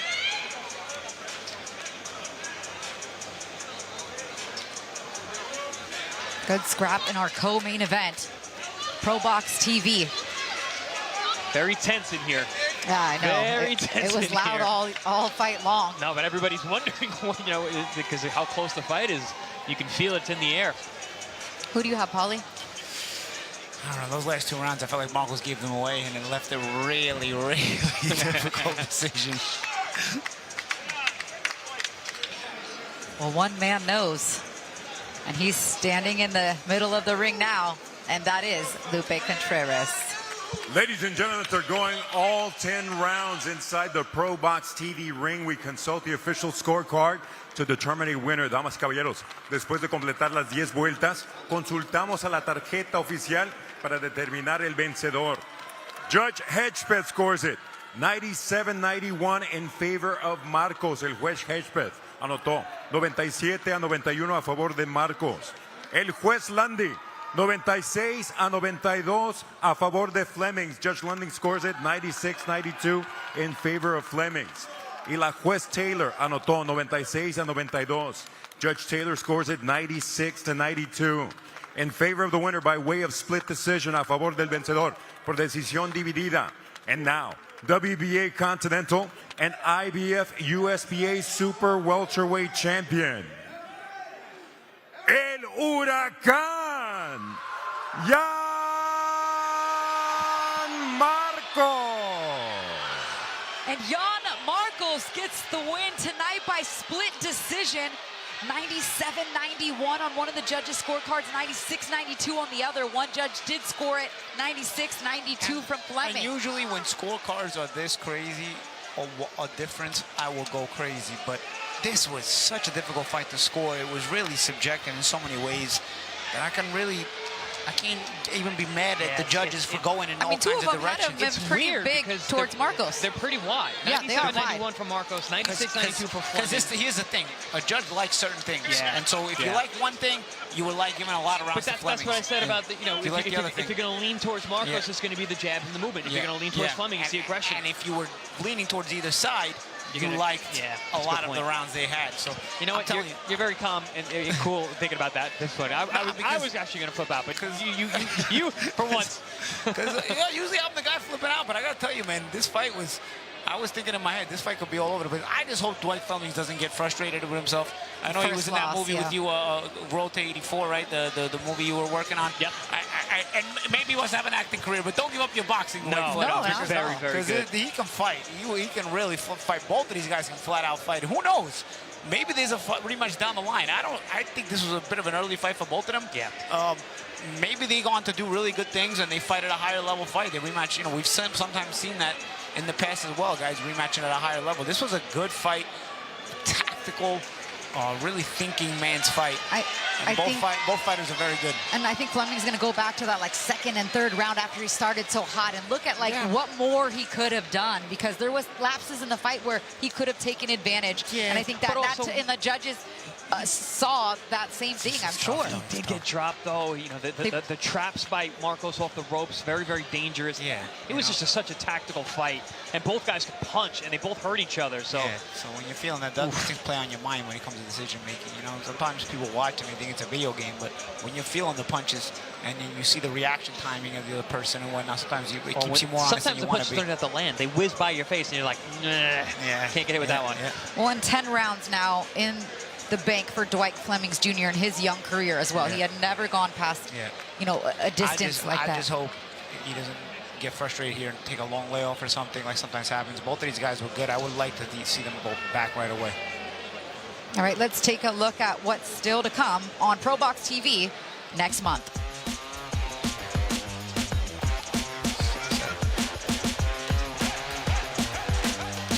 Senbatar Erdenbach takes on Kobe Brady in the main event May 1st at Maryland Live Casino in Hanover, Maryland. Local favorite Francois Scarborough Jr. in the co-main event. He's always in exciting fights against Maxwell Montes. Should be a good one. I love those DMV fights. Always got great undercards. And I love watching Scarborough's fan base. It's so fun. All right, coming up next, our main event, Vito Mielnicki Jr. versus Omar Huerta.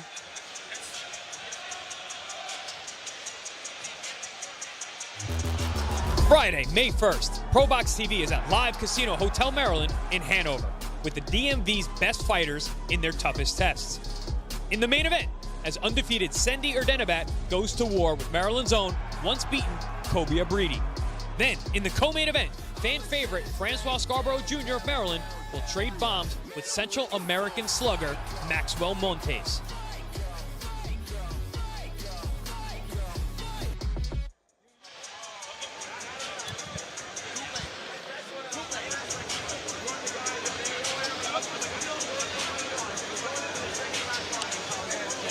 And we're back as we get ready to get our main event started here in the middleweight division between Vito Mielnicki Jr. and Omar Ulises Huerta. You had a chance to talk to both of these guys, both of you had in the lead up to this fight. What should we expect in our main event, and what's on the line for these two. It's two young guys who are really excited about this opportunity. You know, Vito Mielnicki is talking a lot about the future, what a win here can do for him in terms of his career and getting closer to that dream of fighting for a world title. And then Omar Huerta understands that being in a main event on a ProBox TV fight against a well-known fighter like this in his hometown can springboard him towards his goals and dreams of becoming a world champion as well. So both these guys understand where they are in this position and are going to go for the gusto.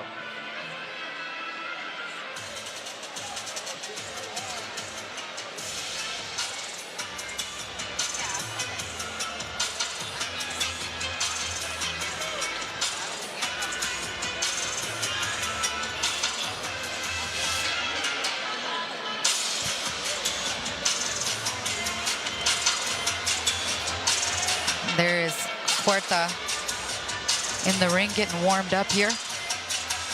Vito Mielnicki Jr. should hear a good pop for him as well. Fighting out of Roseland, New Jersey. Sells a lot of tickets. Oh yeah, here in Jersey. Turned pro out of high school, was a local favorite. We did his last fight. That was at the Prudential Center. The fight before last. His last fight stateside. He did fight in Riyadh, his last fight.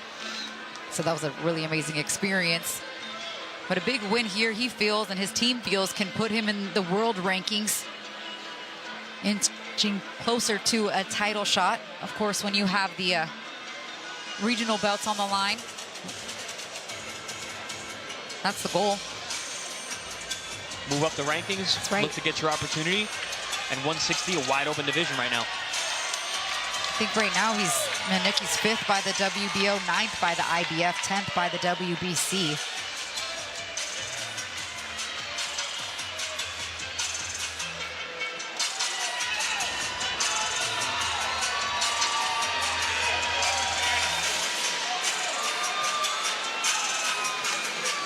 And there is Vito Mielnicki Jr. in the very colorful Robert Graham outfit. I like that.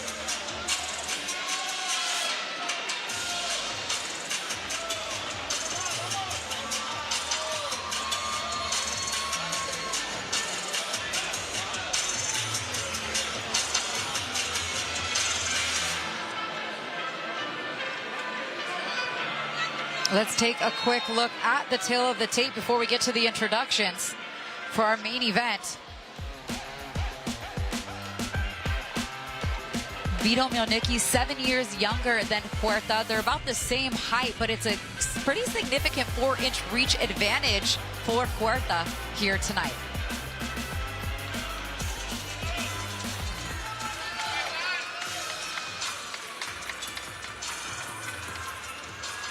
Ladies and gentlemen, before we proceed with tonight's featured attraction, we'd like to take a moment to mark the passing of one of the pillars of the Jersey boxing community. A beloved trainer who took many youngsters from diamonds in the rough to polished pros, guiding their careers every single step of the way. He was well known for his catchphrase, "Man with the plan," top of the food chain. Tragically, we lost him in recent days. And as we do with all members of the boxing community, we mark their passings with boxing's traditional 10 count. If you would please rise and remain silent as we honor the memory and life of beloved trainer Anthony Carr.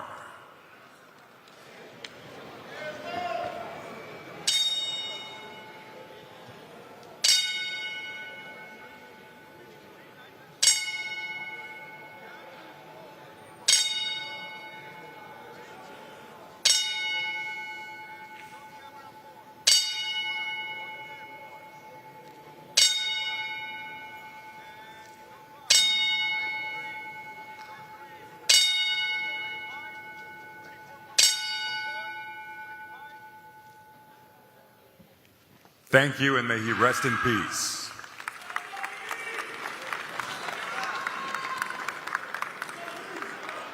Now, ladies and gentlemen, from legendary Boardwalk Hall, we continue with the action. It is another edition of ProBox TV, being brought to you by Samson Boxing, along with Baco Presents and our proud sponsors, Bet Online.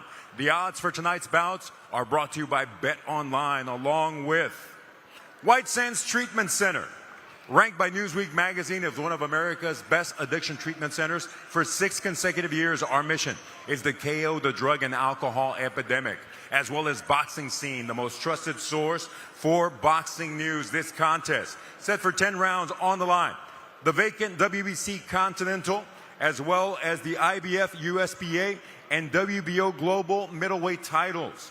President of the WBC, Mauricio Suleiman. President of the IBF, we have Daryl Peoples. Of the WBO, Gustavo Olivieri, their supervisors, Jill Diamond, Rob Scott, and Porfirio Betegon.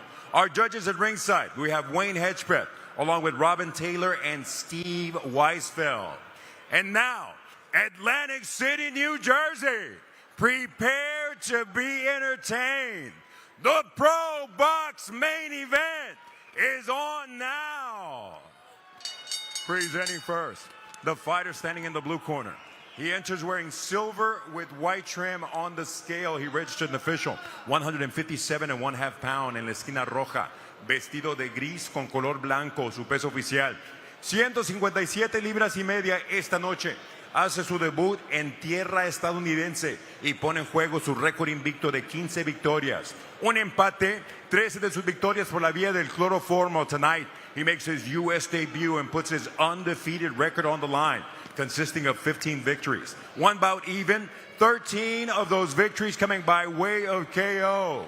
Fighting straight out of TJ, puro Tijuana, Baja California, Mexico, Omar La Bala Huerta.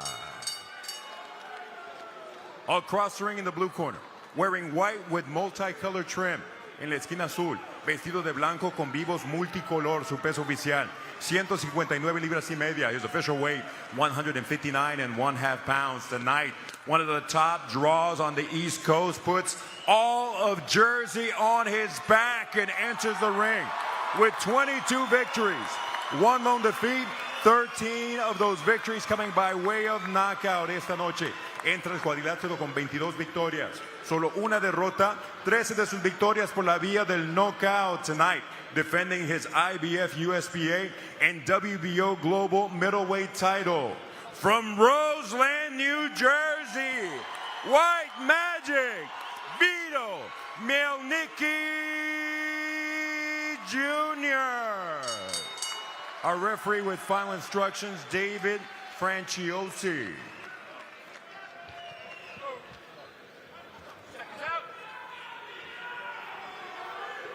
All right, gentlemen, went over the rules earlier. Protect yourself at all times. Obey my commands at all times. And as I said, break clean when I ask you to. Touch gloves, good luck. All right, here we go. ProBox TV main event from the Boardwalk Hall in Atlantic City. Christina Poncher, Chris Algieri, and Pali Malignaggi here with you. Vito Mielnicki Jr., 22-1 with 13 KOs against Omar Huerta, 15-0-1, 13 KOs. Very tall for middleweight is Huerta. You know, it's listed he's only having a 1-inch height advantage over Mielnicki, but it does look to be taller.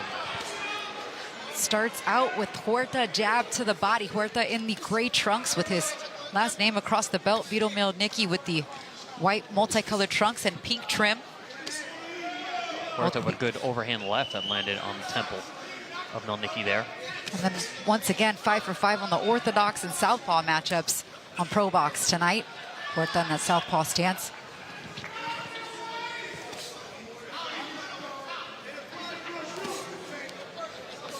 Both guys looking to continue momentum, but Huerta looking to get recognition for his momentum.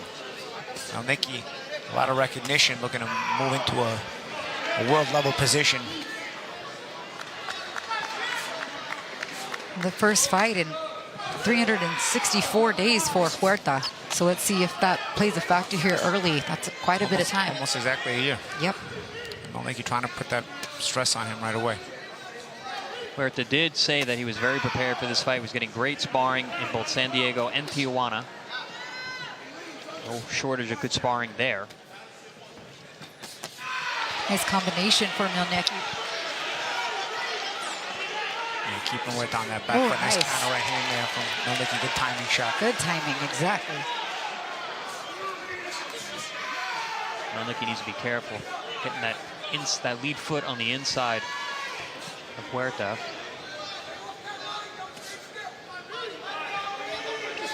Nice pull counter there. Attempt by Huerta and then countered immediately by Mielnicki. Good read. Mielnicki reactive here.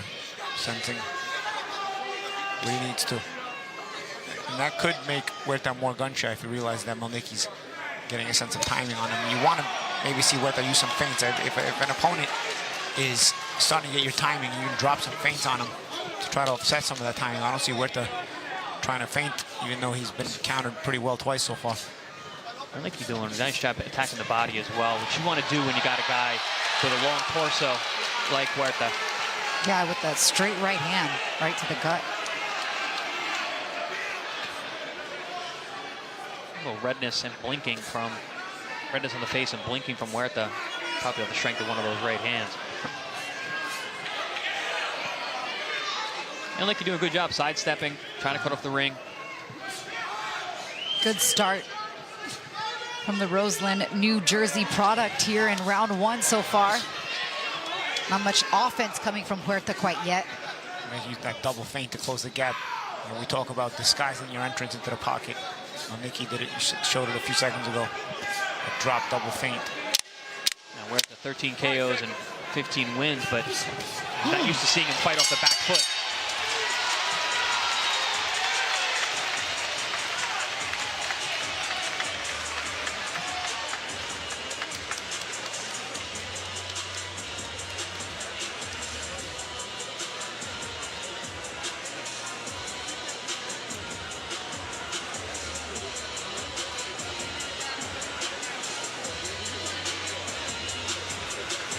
The voice of Ronnie Shields in the corner. Oh, sorry.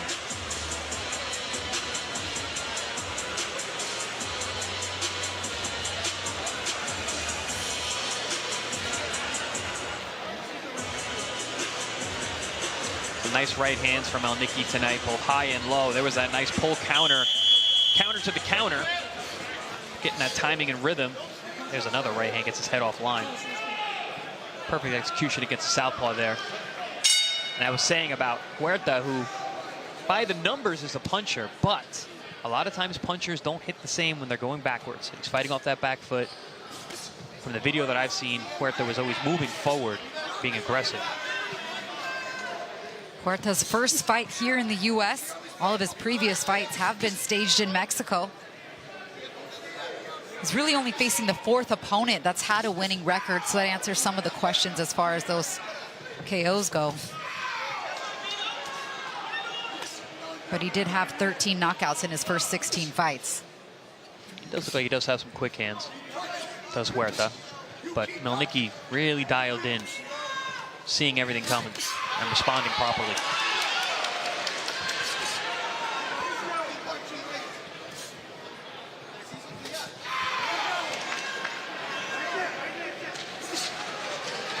Mielnicki doing a good job cutting off the ring as well, keeping Huerta like where he wants him. And I also like how he consistently goes back down to the body.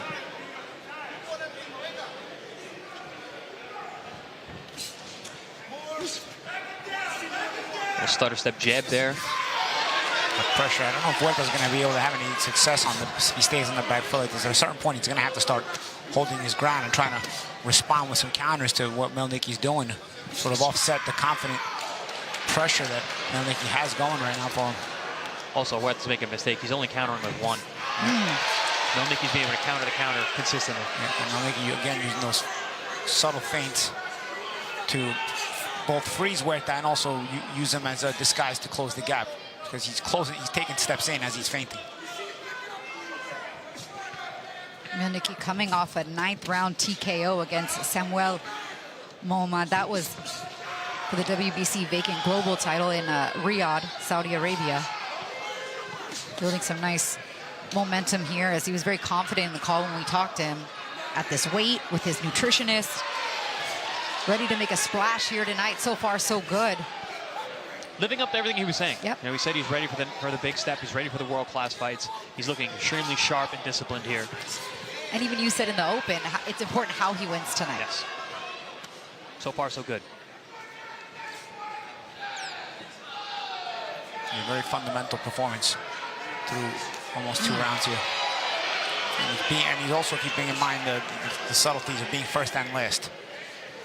Even when Huerta counters, he counters the counter. Makes a miss and counters the counter, but being first a lot of times. See, there it is again, countering the counter from Mielnicki. That's some good sparring. Yeah. Yeah, reactive. Houston with Ronnie Shields. And Mielnicki just casually chewing Huerta up. See the face, red blotches all over the face. Looking very uncomfortable.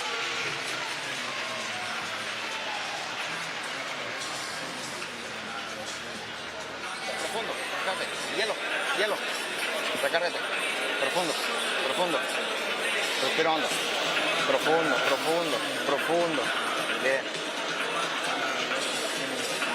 Vas bien. Lo estás haciendo muy bien. ¿Ok? La plancha. Porque seas más inteligente con la cabeza. ¿Ok? Es porque te muevas. Quítate esa derecha. Todo lo que te está entrando con la derecha. ¿Sí? Take that body, okay? The body, the uppercut on that side, okay?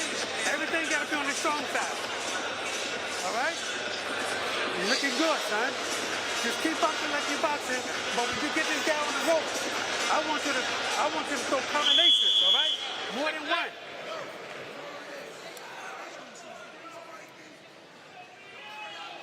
Great instruction there from Ronnie Shields, and I couldn't agree with him more. I think he can step on the gas a little more here. Stay in the pocket, let those hands fly, put combinations together. So I'm just seeing Huerta more and more looking very, very uncomfortable.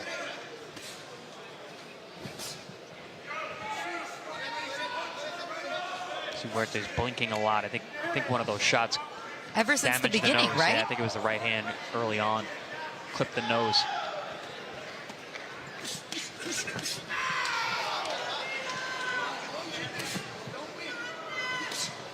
Down to the body, somewhere Huerta hasn't had the opportunity really to go yet tonight, as those 2 right hands land for Mielnicki. He's set up by the jab too, and I like how he didn't overstep on the entrance of the jab. He saw that Huerta held his ground, so he didn't take that extra step in so that he would have room to leverage the right hand, and landed nicely. Good combination, 3 punches land there, especially that last one with that lead left hand. Changing levels too, Mielnicki, body and head. And if you watch Huerta, he's not committing to the punches. So the defensive postures for Mielnicki don't have to be exaggerated at all. Makes him just miss, and he's still in position to strike back. Yeah, as a matter of fact, Huerta not only not committing, he's actually getting more and more gunshot now, right? Yeah, but even when he throws it like he's not trying to land. Like it's like short. Just like he's afraid to stay away from your punches. Not even. I mean, stay away from your punches. You actually still try and land. He's very, very tentative. He just wants you to react, so you leave him alone. Yeah, basically. But again, the blinking from Huerta. And I haven't watched a lot of film on him. I don't know. Sometimes fighters have these odd tendencies. It was hard to find blinks. It was hard to find video on him. And I'm like, all okay. fights in Mexico. But ever since the beginning of the fight, he was like messing with his right eye. Something is definitely bothering him there.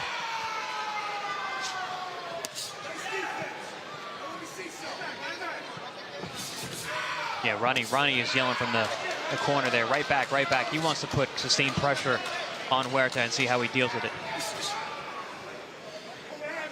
Yeah, the mental pressure has been really good. I guess Ronnie wants some more numbers. The pressure become even more physical. I think he's done a good job building up so far. 30 seconds left here in round 3. Not making any mistakes either. Not getting any hit. Good job on the counter right hand. Right back with the jab. And countering the counter. Is Huerta ever first? Nice combination. Beautiful. I'm thinking Huerta's never first. An attempt on that counter finally from Huerta. It didn't land much, but Huerta's literally never first.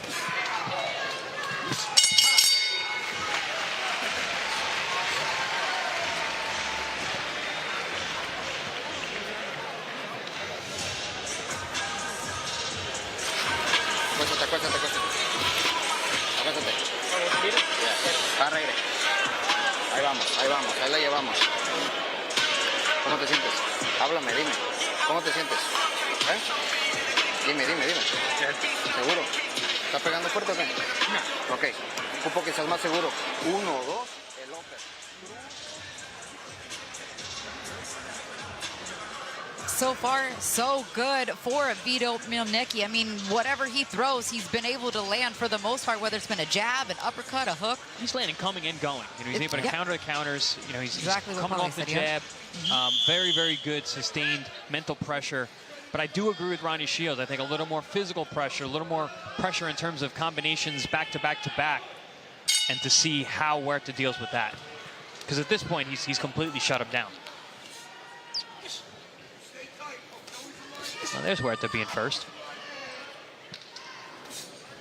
We talked about being out of the ring for almost a year and maybe some bit of ring rust, some time needed to warm up. Although he, you know, talked about how great his training camp was in San Diego, some of the sparring that he had there, his conditioning on point.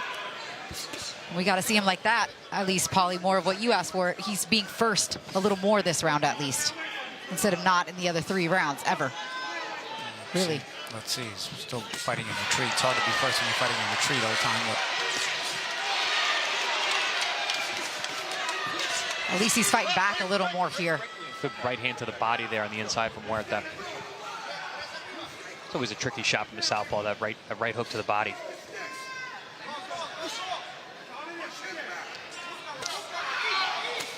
Good. Two-handed digging body attack there by Mielnicki. Two-handed dig, both sides to the body.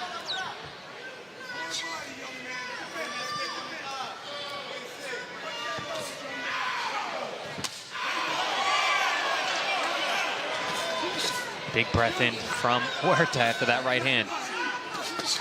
Oh, clash of heads, gotta be careful there. Yeah.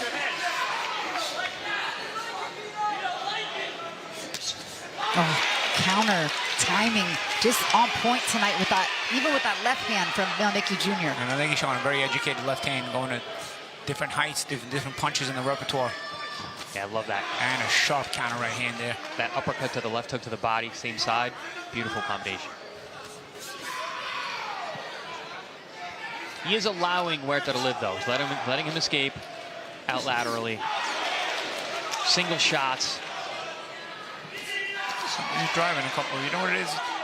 Vito doesn't have wowing speed or wowing power, but his fundamentals are good, and the power and speed are, I'd say, above average. You know, so the fundamentals help him become even more effective. He's also got good size in the weight class. He's a good filled out middleweight. And a good thinking brain as well. I like how, even though he's pressing, he's never really smothering himself either.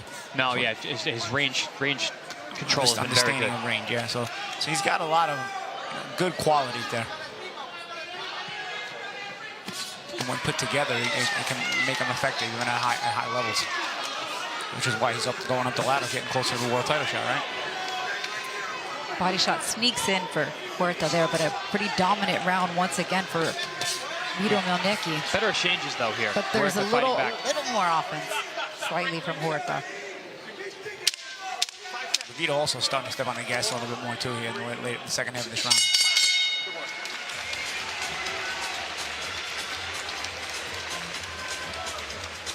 It's one of those situations. You're going to get hit either way. You might as well get some licks back.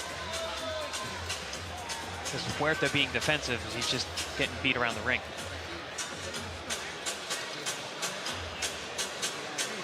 Here we see the accidental clash of heads there. Bam, nasty shot there. No cut, thankfully, from either guy. And then boom, another counter right hand, which has been the story of this fight for Mielnicki. Counters over the top, consistently countering and countering the counter from Huerta.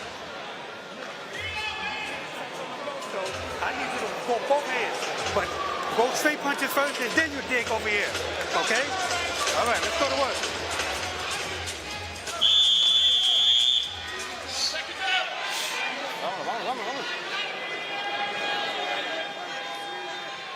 You heard Ronnie there asking for more sustained work with both hands when Huerta's on the ropes.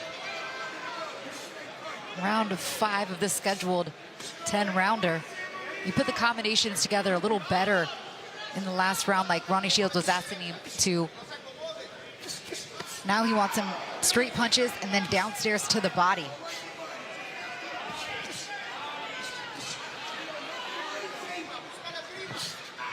You know what I'd like to see from Mielnicki here? A little meanness. See him get a little nasty. Get in there, dig to the body, rip him upstairs. Get that next gear. But also the control, too, does train his brain for when he's up at a higher level, too. You know, I get it, what you're saying. People sometimes want to see that mean streak. But I think if you consistently have that mental control of a fight, even when you go up the ladder to a higher level where it's much more important and needed, you'll be used to using that mental control. Because there were times during Vito's career, specifically I think of the Conor Coyle fight, where he did let it get away from him a little bit. He got a little bit emotional. Now we're seeing much more... Yeah, mental control. Much more disciplined, dedicated approach. I think that's more important, honestly, considering that he's had that experience and experiences like that. I do too, but Conor Coyle was an undefeated, very, very good quality guy. Huerta's been completely shut down since the opening round. Maybe it's a matter of, I guess, working on it here, you know? And only 23 years old. It's crazy. I feel like we've been covering his career. I mean, he has been a pro for 6 years because he started so young. He's also so mature when you speak to him. Yeah, He's very mature young man.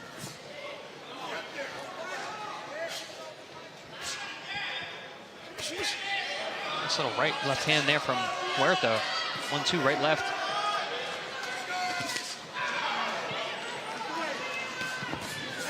Double right hand there from Vito.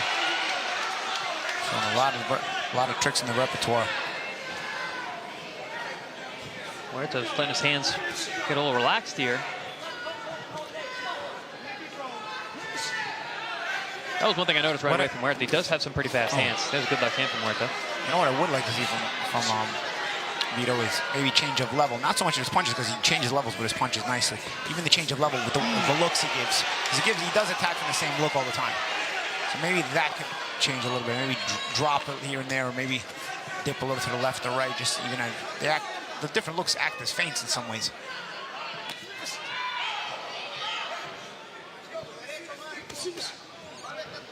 But again, he's fundamental, so I think sometimes that keeps him within that box. A good job at stepping in and closing the distance there, landing the right hand.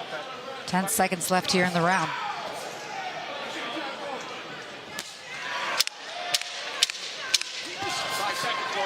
Body attack there from... Oh! With a nice left hand.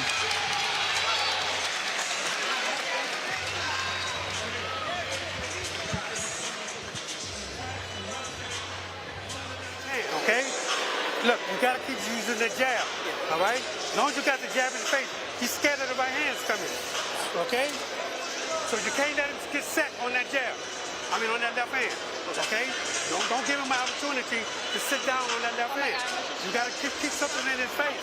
That way, when you sit, you're ready to throw it. Luego buscamos el knockout, sí. Ocupo que me busques la esgrima, okay? Check him out. Yeah.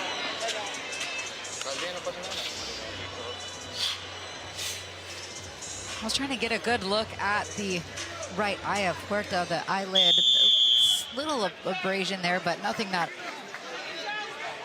should cause him as much trouble as him kind of pawing at it all throughout the fight and winking that right eye. That's the thing. Funny thing is, when you can break your nose without it bleeding. Right. You can be scratched internally. Orbital. Yeah, absolutely. There's a lot of things that can happen in the face. But we look at the punches landed. I mean, what a difference. 81 punches landed for Mielnicki Jr. compared to just 22. Mielnicki Jr. landed 22 punches in round 4. Huerta has landed 22 punches the entire fight. Yeah, so that checks out. But I'll say this, Huerta in that last round, I feel like he got himself back into this fight. And that's the other thing, right, about not having the killer instinct. Sometimes guys will kind of work their way into a confident approach in the fight. There's a two-edged sword there. I mean, the body posture of Huerta changed. You let his hands get a little more relaxed. He's getting a little more offensive. Now he's coming out with a little bit of renewed energy. He looked like a beaten man two rounds ago, but now he's landing left hands. Yeah, like one thing about if you're gonna let guys hang around, you gotta make sure they can stay domesticated. If you're gonna let guys hang around and get a lot of rounds in like that, and have a career like that. I was one of those guys. You were one of those guys. Yep. You know, then you gotta make sure that the rounds they do spend in there with you, they're being domesticated consistently and not gaining confidence. But that comes from having a varied jab. You've got to be able to use a multitude of jabs to keep a guy from getting back into a fight. I'm sure everyone remembers Manuel Stewart yelling at Mike Tyson for letting Mike hang around too long, because you know you know how dangerous. Lennox. Lennox for letting Mike hang around too long, right? And because everyone knew how dangerous Mike can be if you let him hang around too long. But at that stage, was Mike really that dangerous? Puncher, right? I think Manny was still thinking of Mike of old. Oh, low blow there. Stern warning here.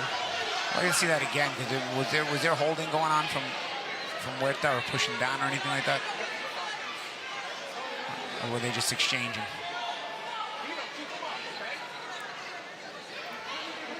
We're going to give Huerta all the time he needs as we take another look at it. And his arm was kind of in there. He's holding? Yeah. He's holding. He's pushing Mielnicki down, too. Like that will make punches straight low when you're being pushed down while punching. A minute left here in this round. We want to remind our viewers after the telecast to stay on ProBox TV's YouTube on English and in Spanish, as we have a replay of the Akatsugi versus Calderon Cervantes fight that took place in Tokyo earlier today.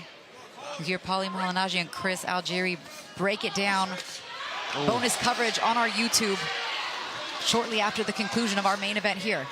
The Mexican and Huerta starting to come out. He's starting to try to get in there and dig. Yeah, they're starting to scrap here.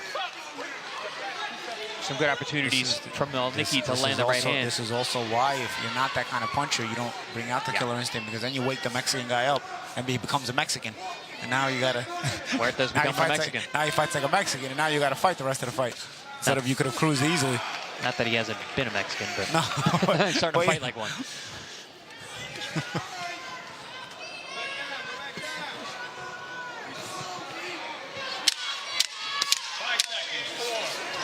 Good work to end the round once again from Vito Mielnicki, and a right hand punctuation mark.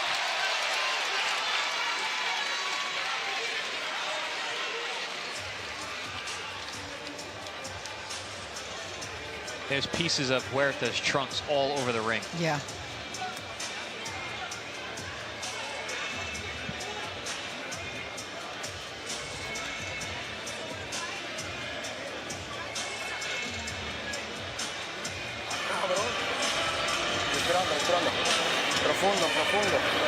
Well, even the doctor there saying, "Are you okay? Do you want to fight? Well, you got to do something." Show me something. Some nice exchanges at the end of the round. I like that, the digging to the body from Mielnicki and then brings it upstairs. One of the better combinations he's landed to punctuate that round right at the end, right before the bell.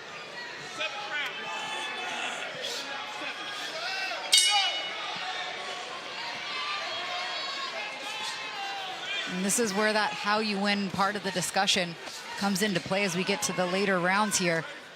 A dominant performance from Mielnicki Jr. Good enough in your eyes so far? I mean, he's showing improvement in terms of fundamentals and discipline, and his reactivity, conditioning, you name it. But I would still want to see some more of that another ferociousness and to that would. Oh, Huerta came right back. He didn't like that. Him. All right, now it's waking Mielnicki up. Yeah, A smile up from here Huerta. too. That's what I mean. He looked so uncomfortable early in the fight. Now he's feeling himself coming back into it. Crowd getting into it now. Getting chippy in there. Vito had his head in under the chin there of Huerta.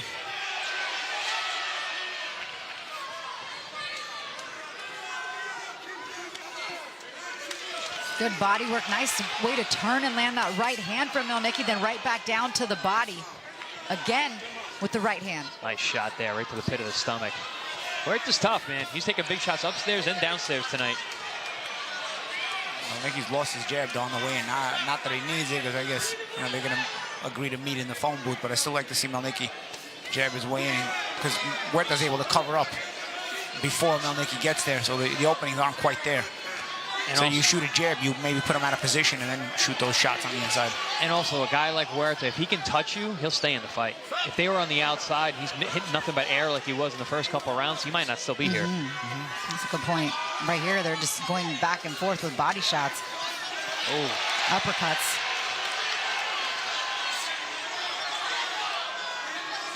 Getting power happy again. This is where you're talking about the emotion, right? So everything has to have a balance. How is he getting too emotional? He's going away from a lot of the fundamental stuff. But if you want him to try to get the stoppage, you want him to try to take it up a notch. I mean, maybe he feels like going downstairs to the body is the place. Well, that's what Ronnie Shields was calling for in the corner. He wants him to go two hands to the body. But you also have to fundamentally work on your entrances, even if you're going aggressive. Use those jabs, because then you do this thing as a puncher. You walk into a shot and they get knocked out on your back the next time. You know what I mean? Like, because eventually you're gonna get to those levels. So repetition is the key. You're repeating those proper fundamentals is the key. Those proper decisions is the key. I don't mind him trying to go for the finish and going crazier, but I'd like to see him when he has to close the gap, use that jab as a deceiver before busting some shots. Vito needs to be careful with those low blows. A couple more belt line shots.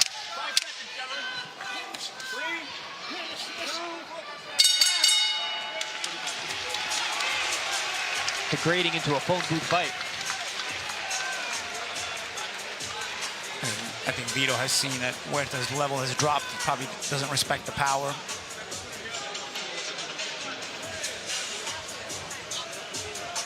And then Larry Hazard said something to the referee, who now has said something to the doctor. Let's see the low blow here. Again, you know, Huerta's also holding. You know, it's Mielnicki trying to work out of a hold too. Well, Mielnicki said that to the ref. He said he's pushing my head down. Yeah, and he's being held. He's literally being held. His arm, the other arm is being. Whenever Mielnicki throws those shots and some of them straight low, the other arm, if you notice, is being held every time. So it is a little bit tricky. Doctor made her way back into the ring again. Yeah, I mean, there's been a lot of conversation between the commissioner, Larry Hazard Sr., the doctor, and the referee, which it's not like Huerta's not still trying. No, I don't know. I don't understand all the back and forth. Like, let him fight.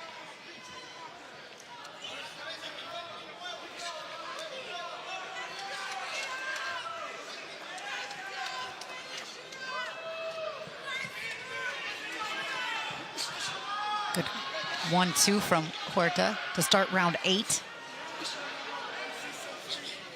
Speaking of level changes, Huerta could use a couple level changes himself. He always have given the same look, so it's not really complicated for Vito to find them. He hasn't bent his knees much. Nah. Huerta, he'll lean over, which is also why those the body shots are straying low. At least a few more jabs so far in this round, Paulie, from Mielnicki. Yeah, they were kind of absent in the 7th round. Well, now he's not pressing as much either. What I was talking about was if he's going to press, I'd still like to see that combination. Work his way in with the jab. You know, fluidly work together.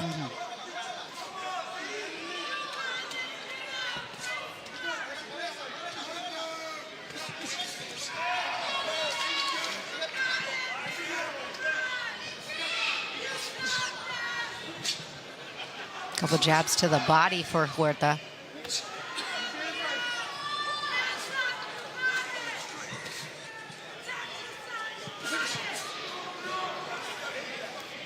Cutting off the ring again. The fundamentals Mielnicki has.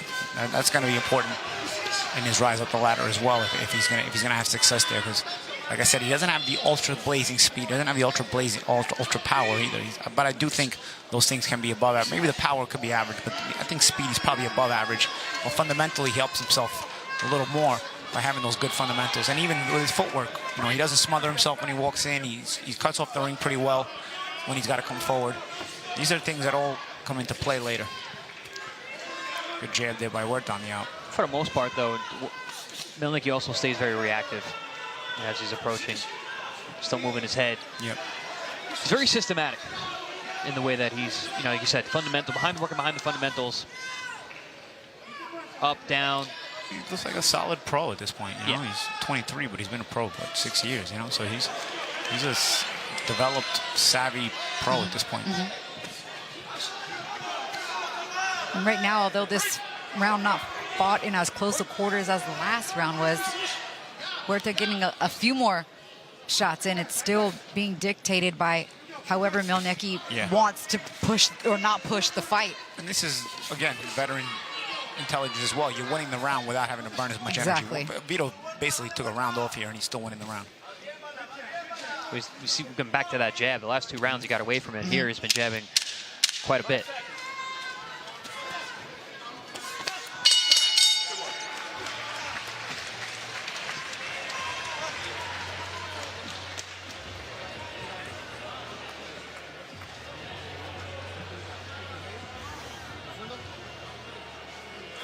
So, agarre. When you're not doing anything, start painting. Look for something. See what you see when you use the face. All right? Everything is good, but keep your head moving. Don't be Tienes nada hinchado, son poquitas marcas nomás. ¿Ok? Ocupo que seas inteligente. Son 2 rounds nomás. ¿Ok? Inteligente, precisión. Si tienes nomás para tirar 10 golpes, quiero que esos 10 golpes sean perfectos. Preciso tu ya para abajo, preciso tu ya para afuera. Arriba. Y muévete. ¿Ok? Vamos. Último round. Digo, perdón.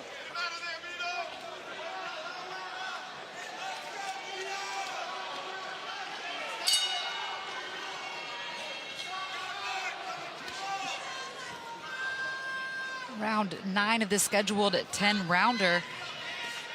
The undefeated Omar Huerta is in jeopardy tonight as he has been dominated through the first 8 rounds by Vito Mielnicki Jr. Planted a bunch of right hands there. Good right hooks. I don't think he was trying to go under. Huerta was timing them, hitting him on the temple over and over. I think he nodded after, but right back to the jab.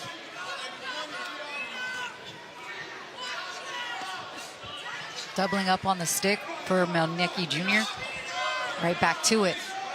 There comes the right hand. Strong 1-2 there from Huerta. Body shot from Huerta, right back for Mielnicki. Good body shot there by Mielnicki. You heard a grunt from Huerta, and then you see him tying up. You see, again, one hand being held by Huerta all the time, and Mielnicki's the one trying to work in there with the free hand.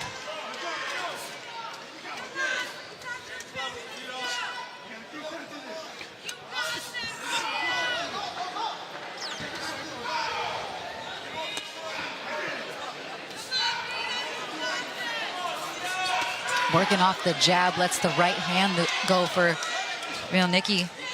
Yeah, sharp 1-2 a second ago from Mielnicki. Again, you see the distance he wants to be at. He understands it. Good counter body shot there by Huerta. Yeah, that was a nice little move there. Oh, nice hook there by Huerta. Look at this. Huerta woke up.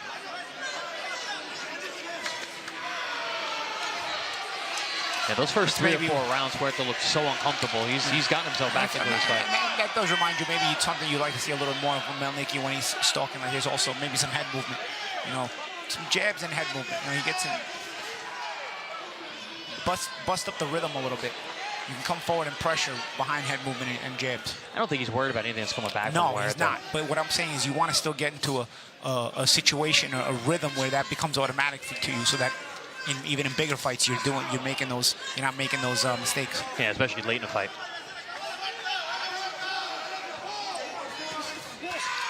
If you're gonna go rounds, you might as well get your reps, you know. Yeah, Huerta's sticking around. He's taking some big shots, head and body. Doesn't seem like he's going anywhere. Sharp 1-2 again from Mielnicki. See right here, I'd like to see a little bit of head movement in this position. He's at this distance.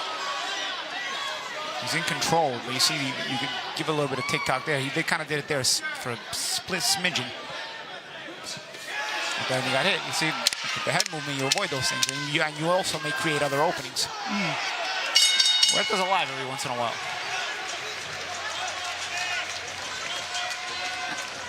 And as we kind of look at the landscape, let's listen to Ronnie Shields here for a second. This fight ain't over with.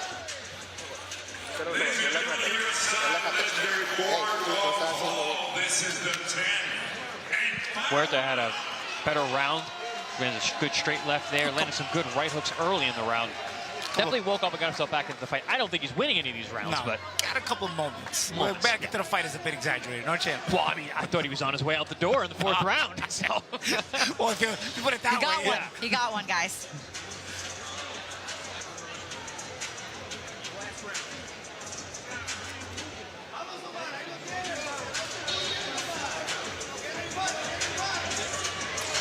Ronnie wants a good finish. Ronnie Shields, one of the best around, giving excellent, concise instruction in the Mielnicki corner. Final round here of our main event. We talked about the rankings for Vito Mielnicki, ranked 5th by the WBO, 9th by the IBF, 10th by the WBC. And the champions in those divisions, Janibek, Carlos Adames, Irizan Dilata. Well, you know, Carlos Adames said he's moving up to 68 yeah, by latest reports. Janibek is most likely going to be stripped of his titles. Denzel Bentley, the interim champion. With some of these guys, who do you think that, should he get an opportunity against one of these top guys in the division as he works his way up the rankings, would you like to see him against? It is an open division because the new champions are moving in. Lara will probably move out as well soon. So there are opportunities for... nice right hand there from Mielnicki. There are opportunities for guys to sort of cement their name in this weight class, in a weight class that is unsteady at the top and could be right for the taking. I can see Lara taking a Mielnicki fight.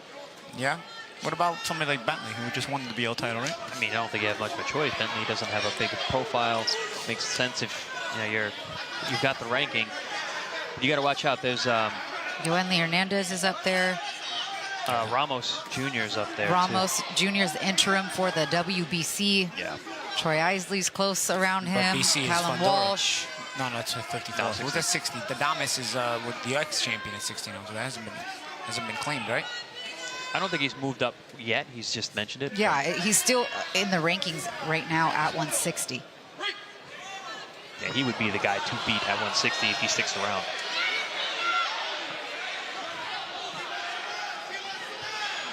You can't see Adames sticking around. He's way too big for that weight. That's what I'm saying. This weight class is there for is open for the taking. It's kind of has unsteady ground at the top, and there's a chance for younger guys. There are always those random dangerous Cubans around there, right?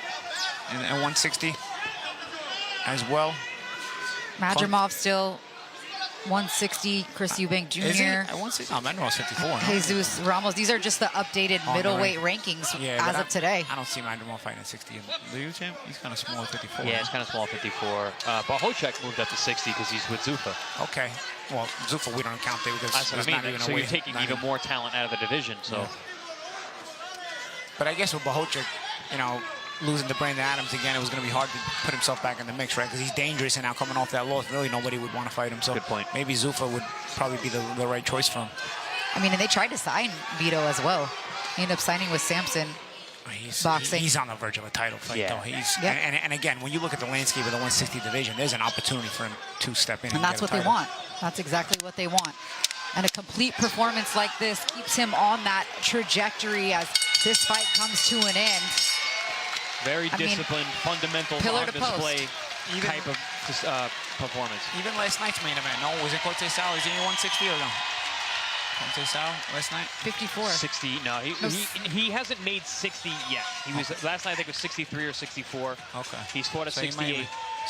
If he makes 60, he could be a real problem. Yeah, because there's, again, it was a super middleweight bout, so 168 pounds, but he was under, wasn't he? Yeah, technically. Yeah, I think he was like 63. I mean, I used to fight, when I was fighting at 140, I used to fight fights at 42 and 43. Until you fight for a title, you don't really have to make the weight. Like, you just kind of fight and hover around it. But even at 135 in my early career, I didn't fight at exactly 35 every fight. So,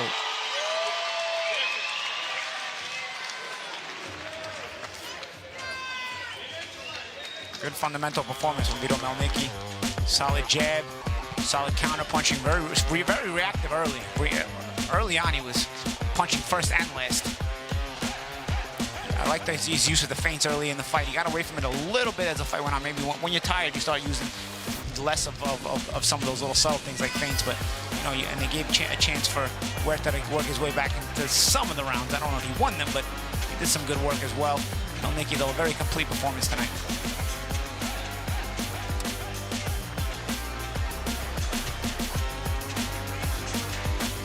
Take a look at the final punch. Yeesh. I was gonna Numbers say. not looking too pretty on the Huerta side. The body shots stick out for Mielnicki, 67 of them, landing at nearly a 40% clip of his power punches.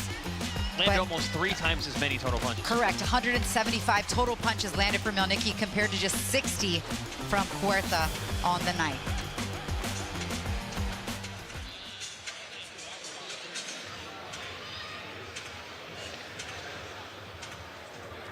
Ladies and gentlemen, they're going all 10 rounds. Judges Hedgepeth and Taylor scored about identically at 100-90. Después de completar 10 vueltas, los jueces Hedgepeth y Taylor entregan tarjetas idénticas de 100-90. Y el juez Weisfeld anotó 99-91. Judge Weisfeld scores it 99-91. Los tres a favor del vencedor por decisión unánime. All 3 in favor of the winner by way of unanimous decision. Still WBO Global, still IBF USBA, and now WBC Continental Middleweight Champion, White Magic, Vito Mielnicki Jr.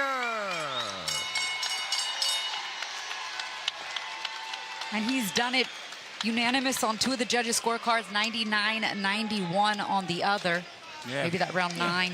Yeah, I mean, I don't think Huerta won any rounds. There were a couple of moments in some of the rounds that he did well, but ultimately it wasn't a fight where he was ever really competitive. It was just a matter of, what do you think of Vito? How dangerous is he to the elite level of the sport as he closes in on a title shot? And that's more so the conversation that comes out of a night like tonight. Is Vito showing the improvements? Is Vito dangerous? Can Vito win a world title? Or analyzing the landscape of the middleweight division and where he fits in. And these are the conversations that will be had in the coming days after this performance. And what do you think? Like, what kind of grade would you give him on what he showed tonight? Listen, I think he's solid. Again, I've said earlier tonight, I don't think he has blazing speed or crazy power. I think his speed is above average. His power is average. But his fundamentals improve all that just a little bit, you know? He's a solid decision maker. He's an intuitive fighter. And in an open middleweight division, he gives himself a chance. It's not a 154 where it's like, wow, there's a lot of landmines. 60, listen, at a high level is always difficult to win a world title, but it is a weight class where you can make some moves if you're Vito Mielnicki. Any final words on our main event tonight and Vito Mielnicki's performance, Chris? I'll say this about this opportunity, because Mielnicki had a fight that was supposed to be a test, and he turned it into a showcase. That's what you do.